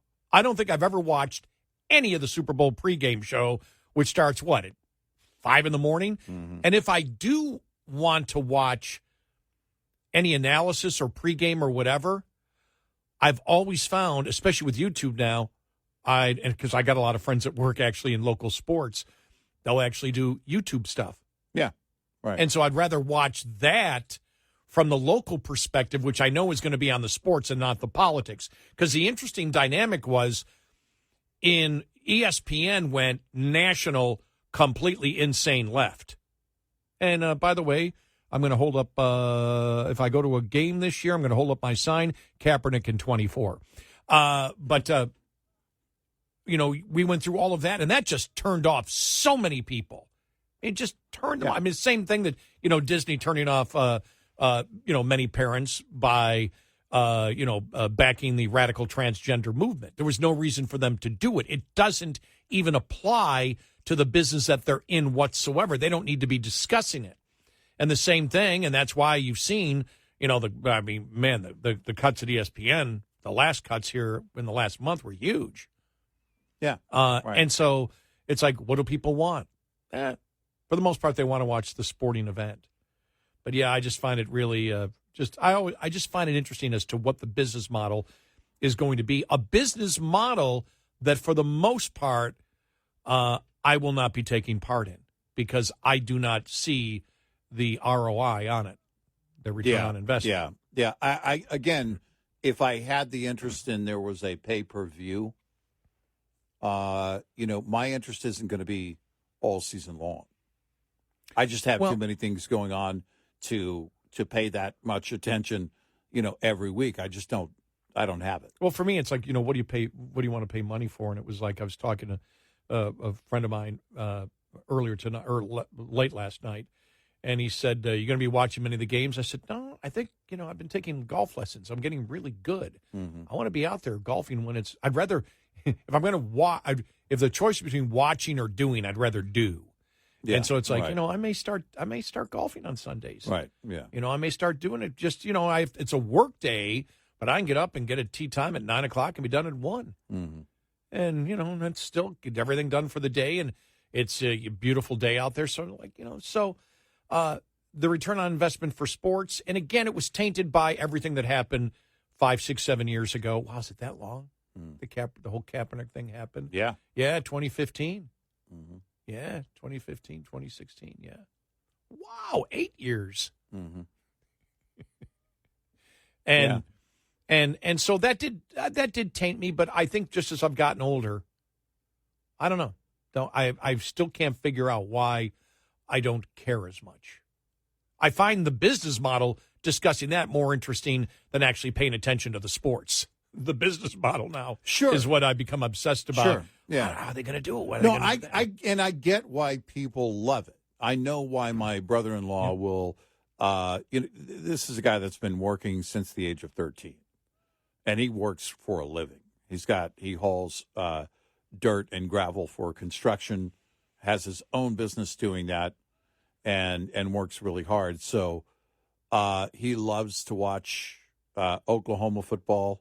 Mm-hmm. College ball on a Saturday if he's at home, and he'll watch the NFL if he's at home, and most of the time in the evening he's at home. And so those are things I get why. And then the hardcore football people, I understand it. I get it.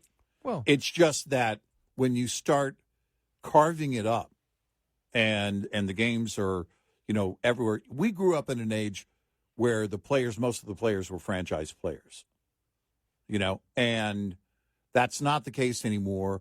How much did that change the game?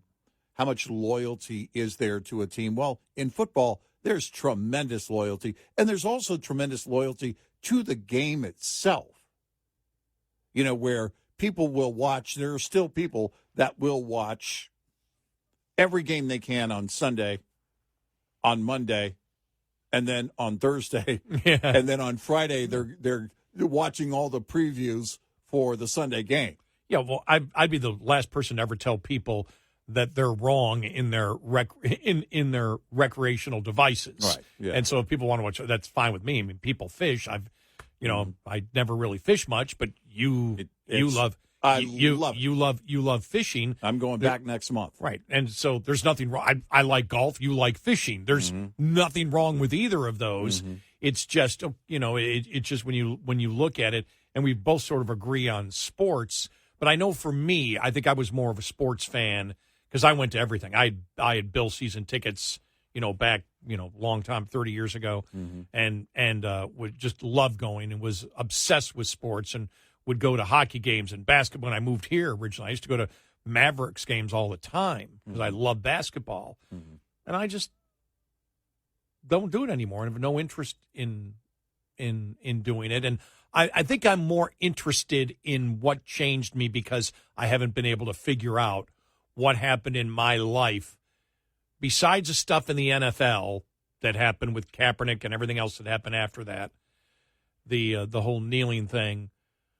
But I know it's more than that. I just can't figure out what it is because I think they've sort of come around and forgotten about it and moved on. There's a new generation of players from 8 years ago and everything else, and coaches and so.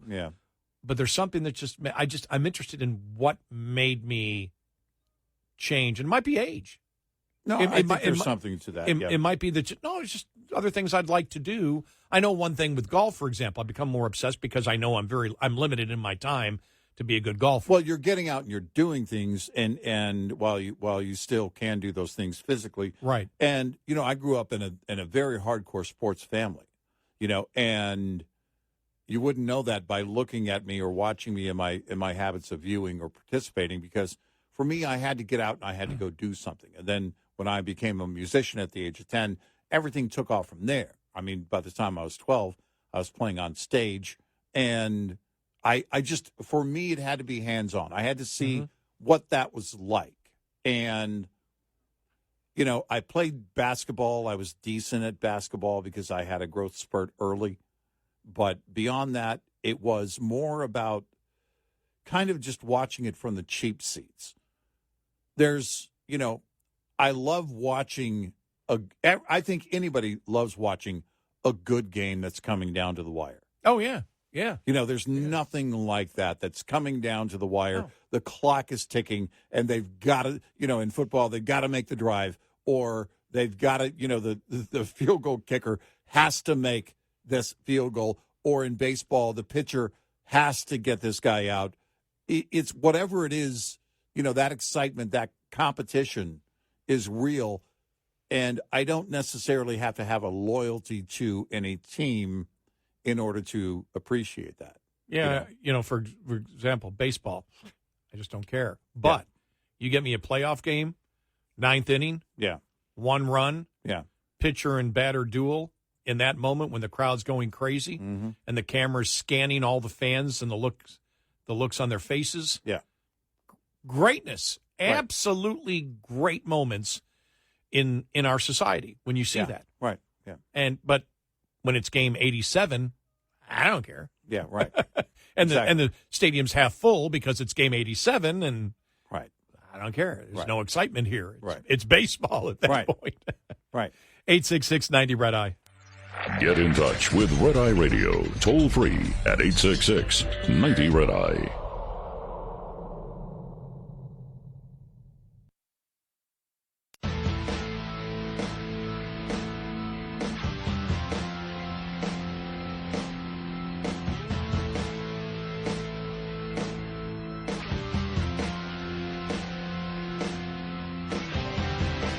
It's Red Eye Radio.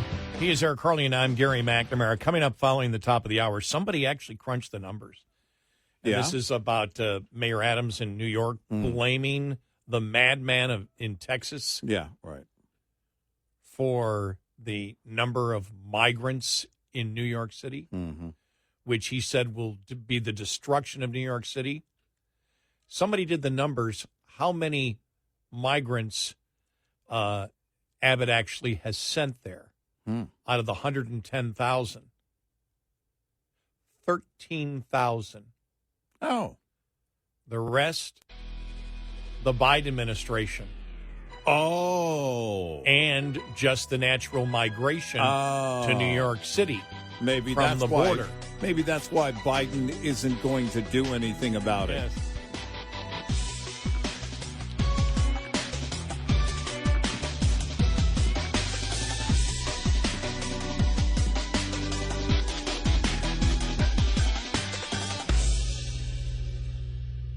This is Red Eye Radio on Westwood One.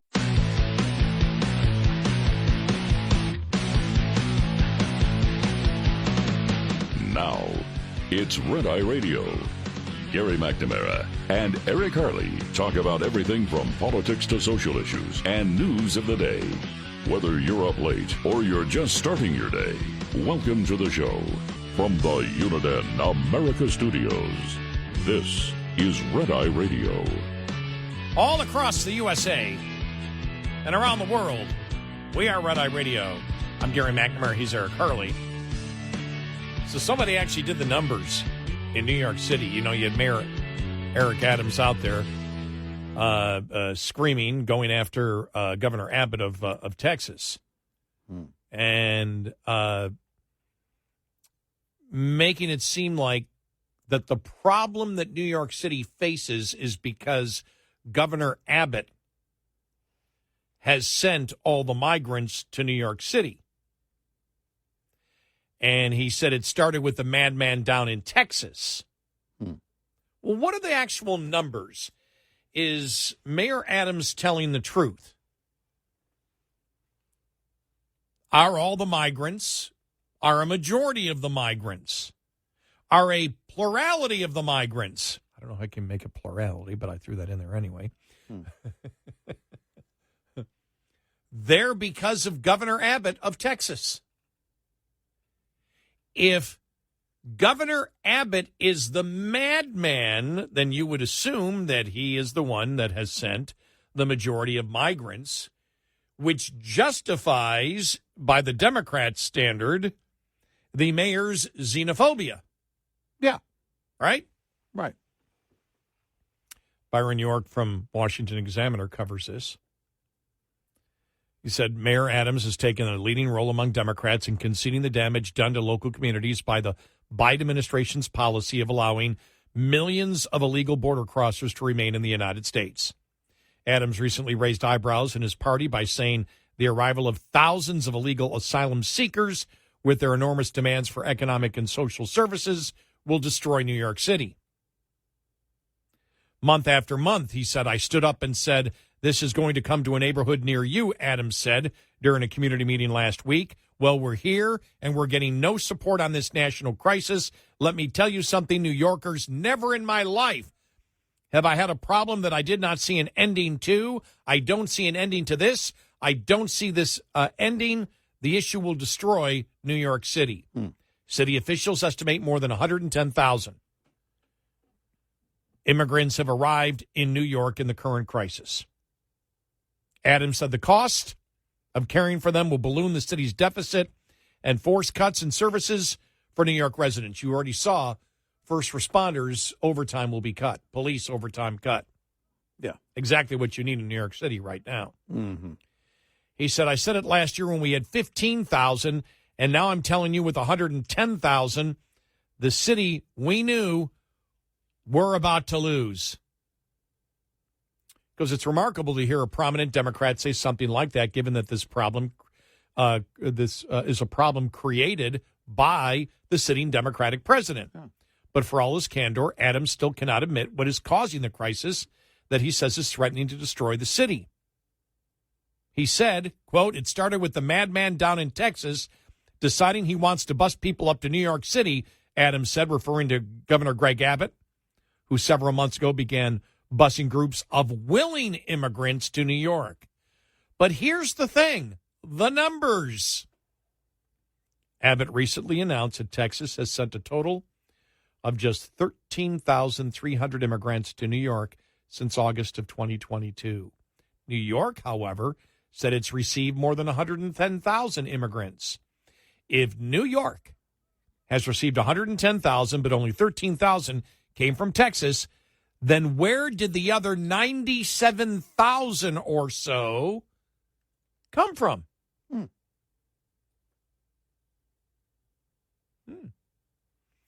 If Adams knew, he might have a better idea of the source of New York's problem.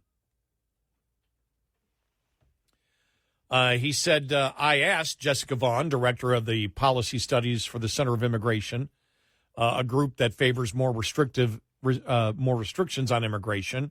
She goes, it's ridiculous that Mayor Adams to blame Governor Abbott for this problem when only 13,000 came on buses organized by Texas.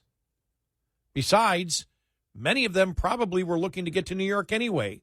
Texas is mainly facilitating what the migrants want to do already. But how did 97,000 get to New York?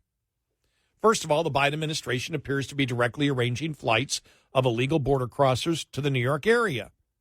Beyond that, some are taking buses organized by non-governmental organization contractors in Texas and other border states who are being paid by the federal government with taxpayer money. Did you get that? Some are taking buses organized by non-governmental organization contractors in Texas and other border states who are being paid by the Biden administration with taxpayer dollars. Some, including gotaways who evaded the Border Patrol, are coming on their own or assisted by smugglers in the traditional way.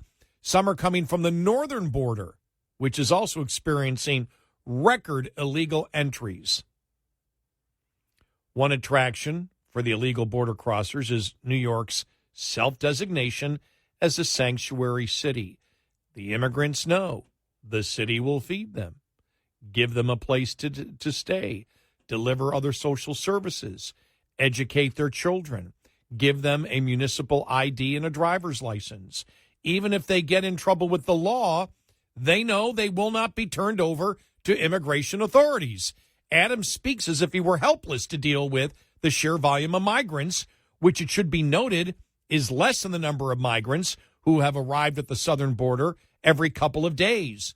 But the mayor has powers of his own. He could take steps to mitigate the problem, said Vaughn. Why not try to work with Governor Abbott instead of calling him a madman? Demand that Biden shut down the flow on the border. Refuse to allow the migrants to be bussed in and sheltered in inappropriate places like hotels, at least without coordination with New York officials. Putting the migrants in hotels is almost certainly a violation of zoning laws, which is how 30 New York counties obtained restraining orders against migrant placements in their jurisdictions. Warn potential employers that hiring illegal workers will not be tolerated. Try to work with ICE to identify and remove the criminals among the new arrivals. There is a lot Adams could do, Vaughn concluded. He is the mayor, not a doormat. But first, in order to do that, Adams would have to admit the source of the problem, not Greg Abbott.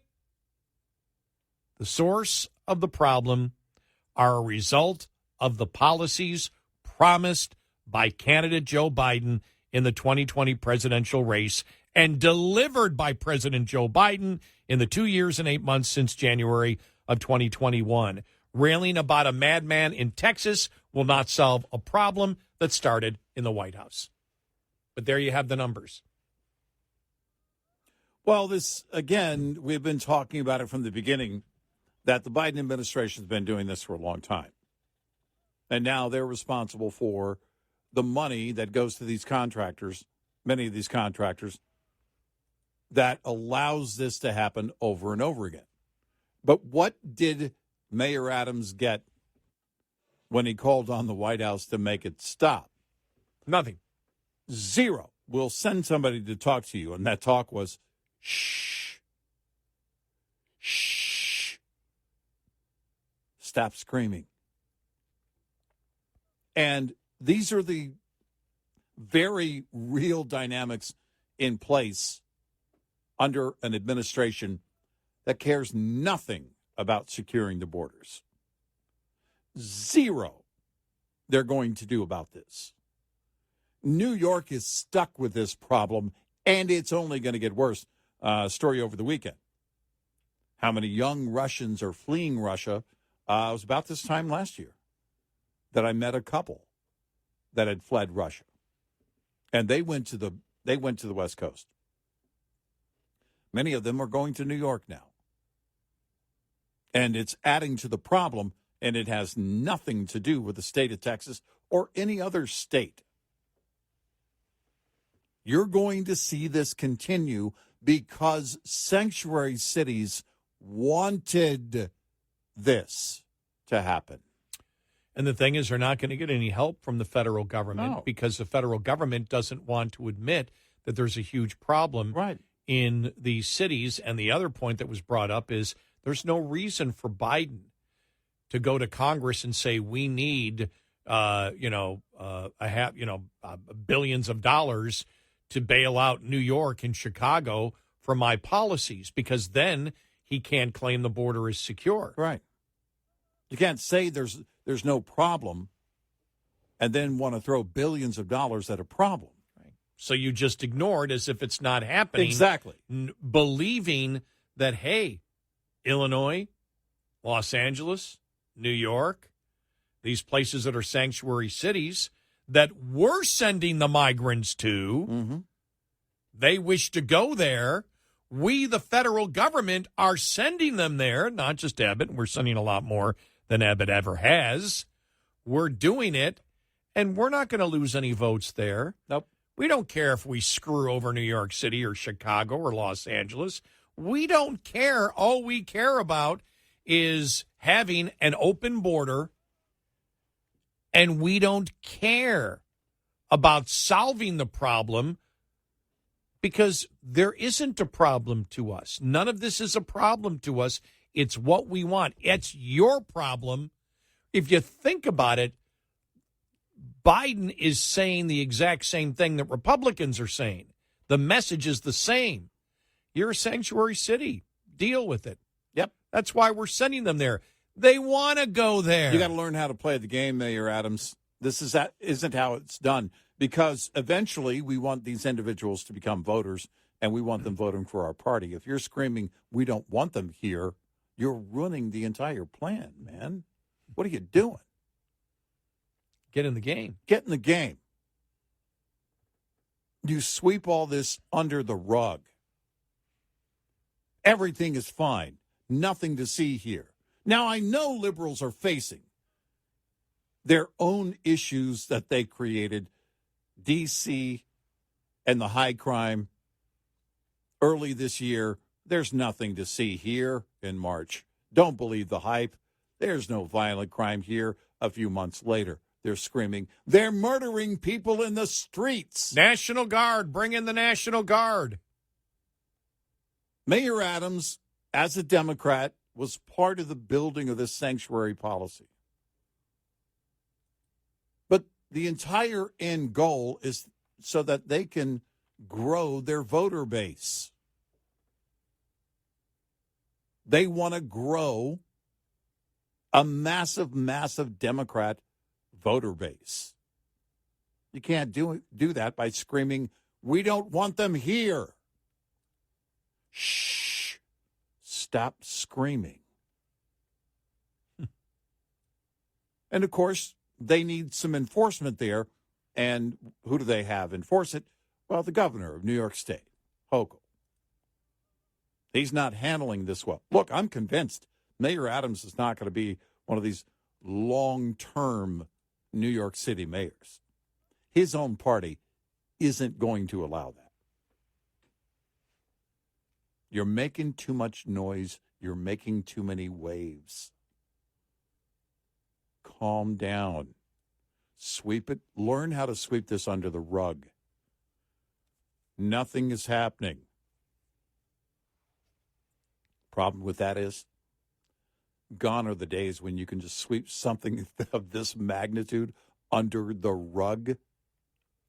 The people of New York City are screaming. That's why he's screaming. Because you can't get away with this anymore. It was and this is, we've talked about, the reality that keeps hitting the fan here.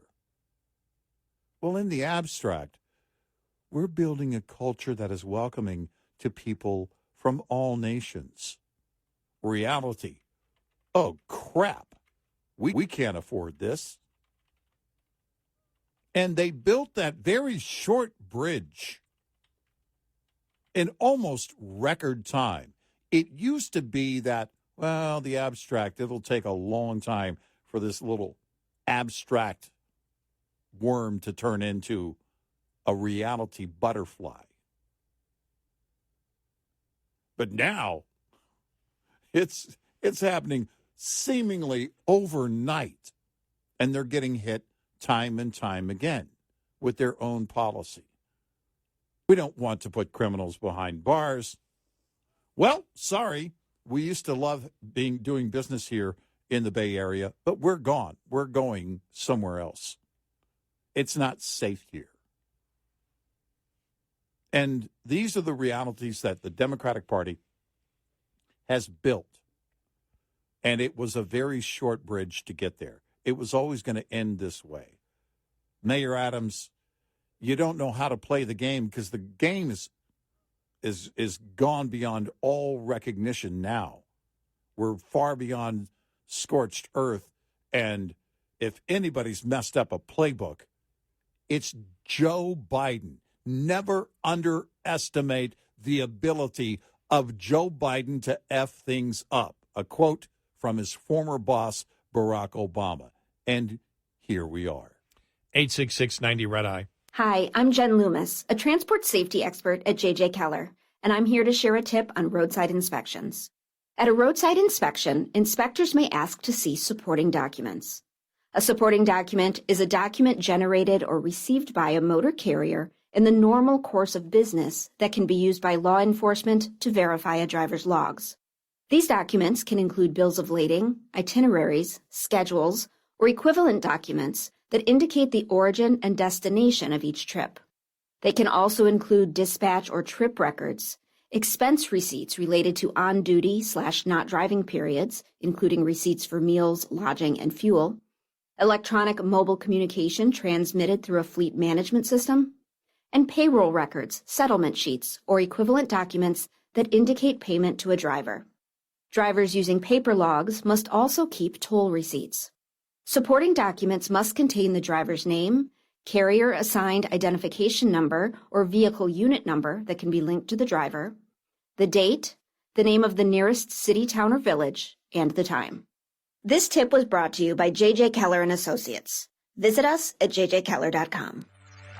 We'll be right back with more Red Eye Radio with Eric Harley and Gary McNamara.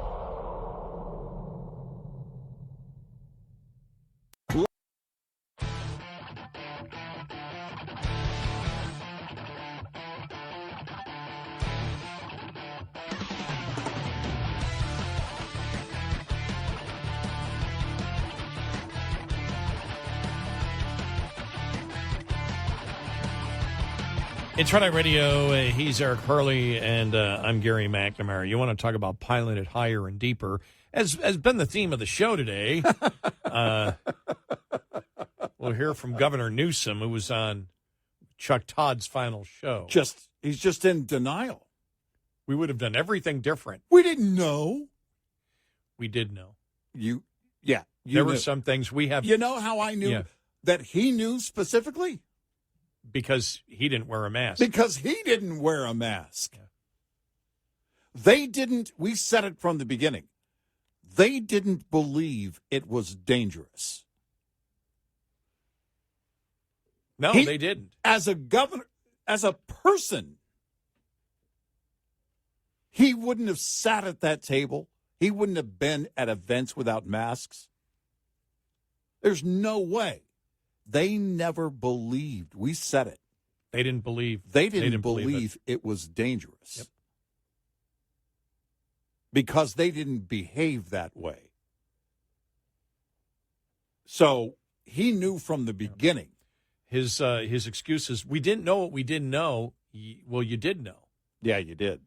You knew with children. Yep. We've talked about this. There's two things, and this is the thing of living in a nation that lives in the bubble of today. Mm-hmm. Well, what happened a couple of years ago? I don't know. I'll space that out. Yeah, well, we haven't spaced it out. I didn't know a couple of years ago. We'll get to that coming up. Yeah.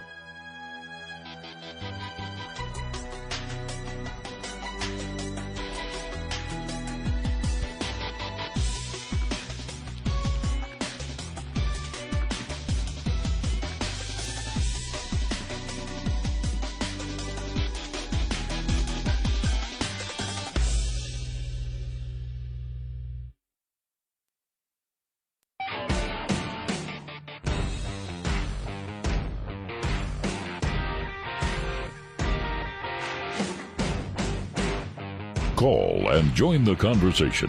1-866-90-RED-EYE. Red Eye Radio. And he's Eric Harley, and I'm Gary McNamara. Well, of course, it was Chuck Todd's last Meet the Press show, so he had to bring on Gavin Newsom. Yeah, why not? The great hope. I won't use identity politics.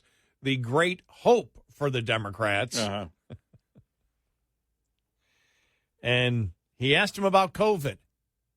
And this is where it got good. Here we go. And it was during COVID. You were pretty strict with the lockdowns here.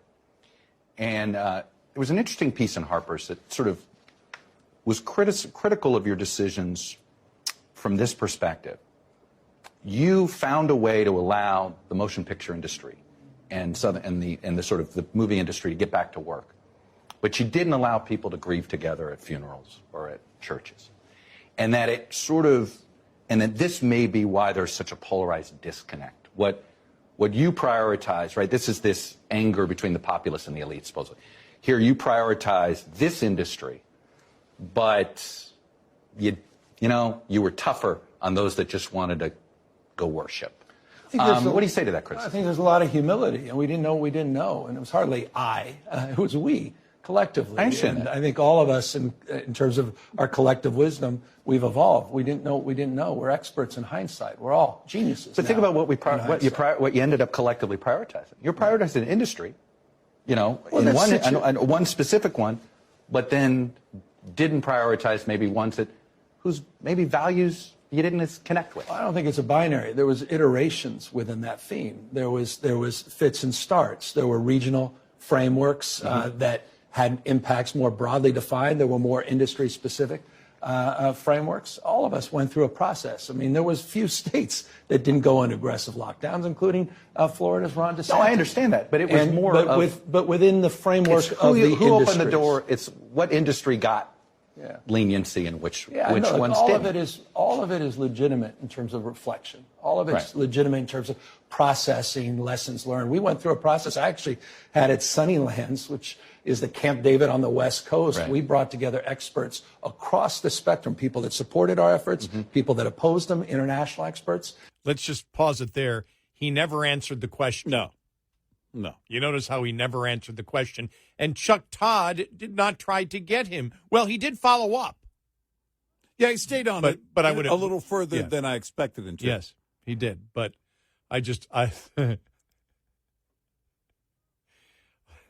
we didn't know. Now, that's the big lie from Newsom.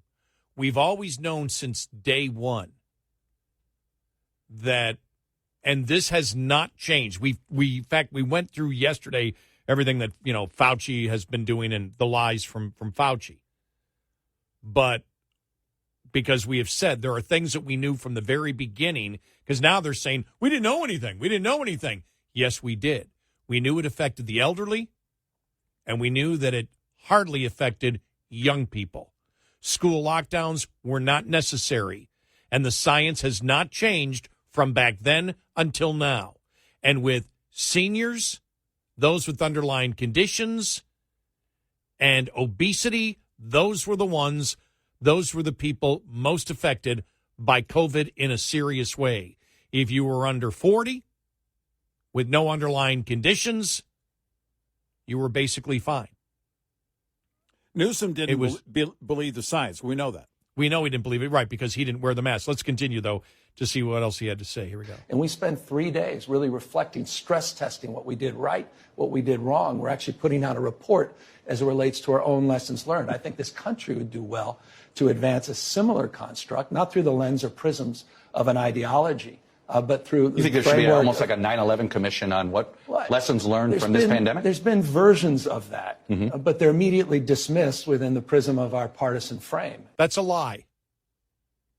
That's a lie from Newsom. He's lying.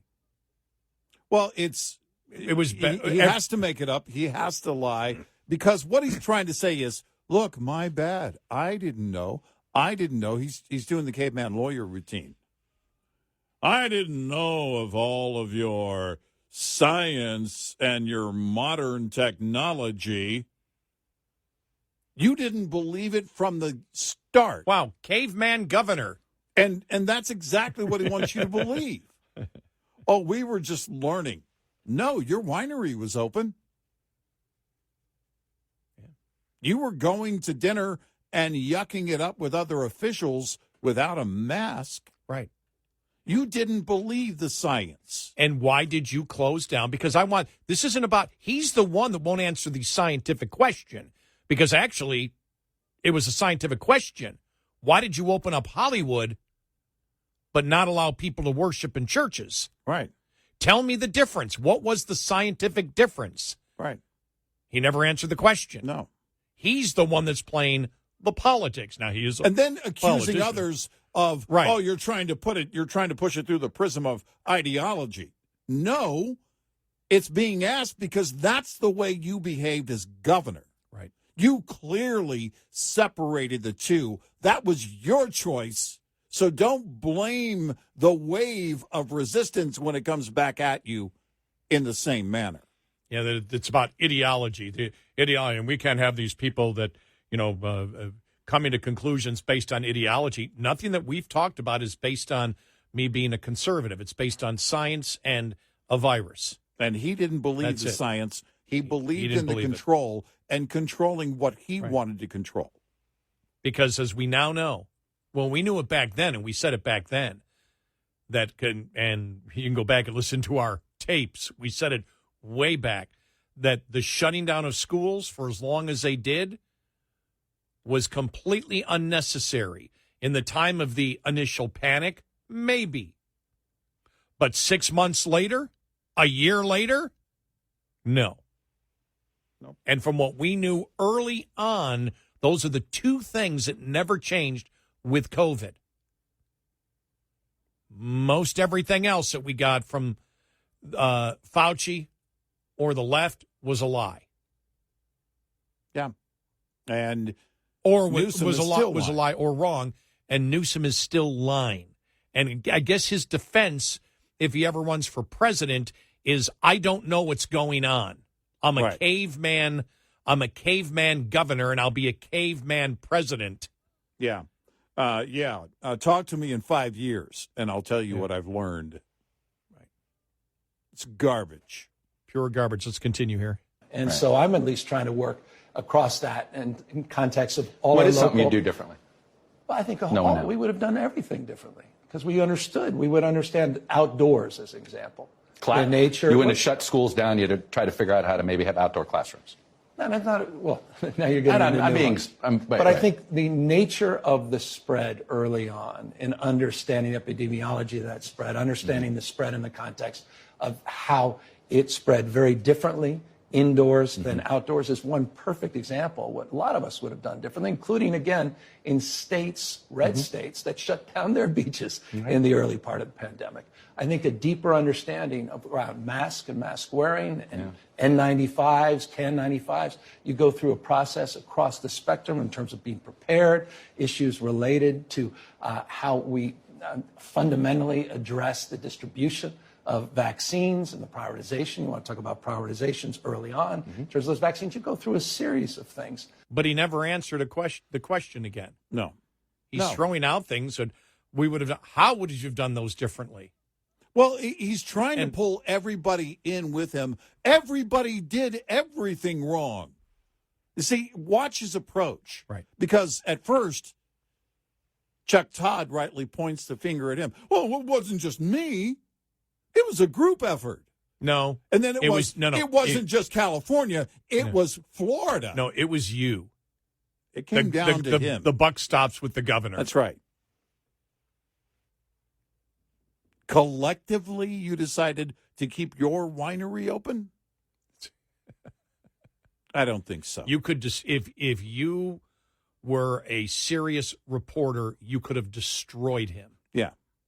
Yeah, you're right there. You're trying to pull everybody under with you. You had the decision-making power, and you're the one that made this, and then tries to throw Florida under the bus. Right. We're not talking about the first month, dude. Talking about a year later. We're talking about, well over a year later, and what you still wanted to do. Yeah. Even when other states were wide open. And we had stated from the very beginning the outdoor thing was stupid. Yeah, right. Because we said it in the state of Texas, Right. said it was stupid. Right. And that was early on. Because remember, more than 4 kids can't be playing out in a field alone. Right. Remember that one? Yeah, the Michigan governor would send troops to your door because your kids were playing with other kids outside. This was... I remember if you went and visited another house, the cops would be sent. Right. Remember that? Yeah, we'll send state troopers to your door. Tom Brady getting hit in Florida. Right. Sent a SWAT team after Tom Brady. Because he's jogging in Florida. No, but we had called them on that. We called them on it to, understanding. You don't have to be an epidemiologist to understand how a virus spreads. No. And we said, well, if people are outdoors and not indoors, right, the more time they spend outdoors, less of a chance of spreading it. There were 2 words that we said from the beginning, and I have no experience or training or education as a scientist. Shared air. Yeah. We knew it. We knew it. And I use those words because it's very common knowledge in a society. You know where it's more dangerous. You know that a virus will spread easier inside under shared air. Right. And we had said that at the time. Yes. And yes, we got, you guys aren't doctors. No, but we understand how, well, no, we don't need to get into that argument. We were right. Yeah. You don't have to be a scientist, right. To understand how a virus will travel. You know, you can scrub your box of Nilla wafers before you put them up in the cabinet. Go ahead. But that's not what you need to worry about. Everybody, each person in the household is leaving the house at least a few times a week and coming back under one roof where there is shared air, and it's going to spread rapidly in that environment. That's not something you need training or education for. It's something we have known because it's built into our survival instinct over years of experience in dealing with viruses. There was no reason to ever close schools. Nope. Or have the mask mandate for kids. Right.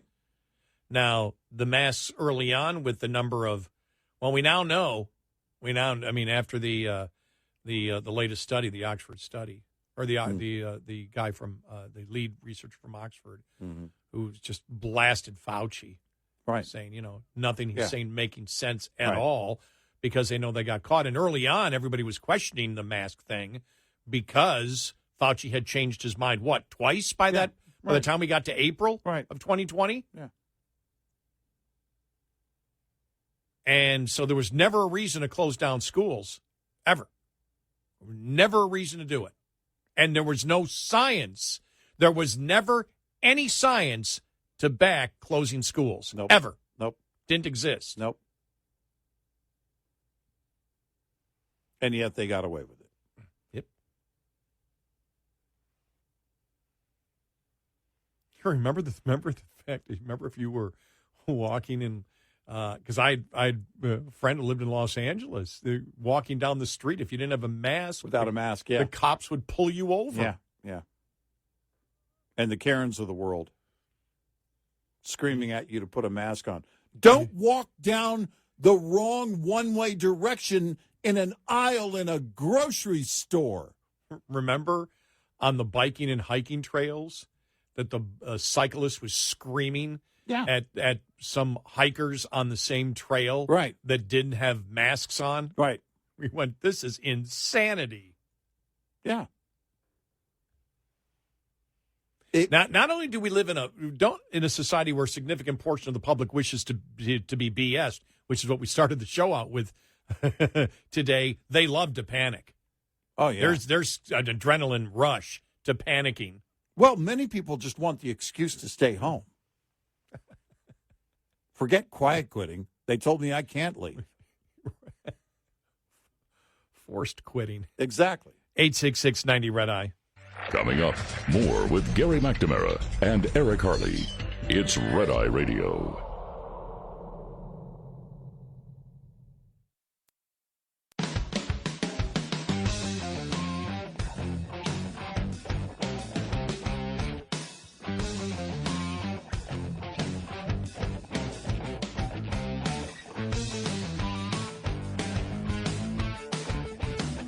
It's Red Eye Radio. He's Eric Harley, and I'm Gary McNamara. Is that debate still on, Newsom and DeSantis with Hannity? I haven't heard words. I thought it's still on, and they're opening up for the fight between Elon Musk and Zuckerberg. I would pay for that pay-per-view. Okay. That'll take you the whole night.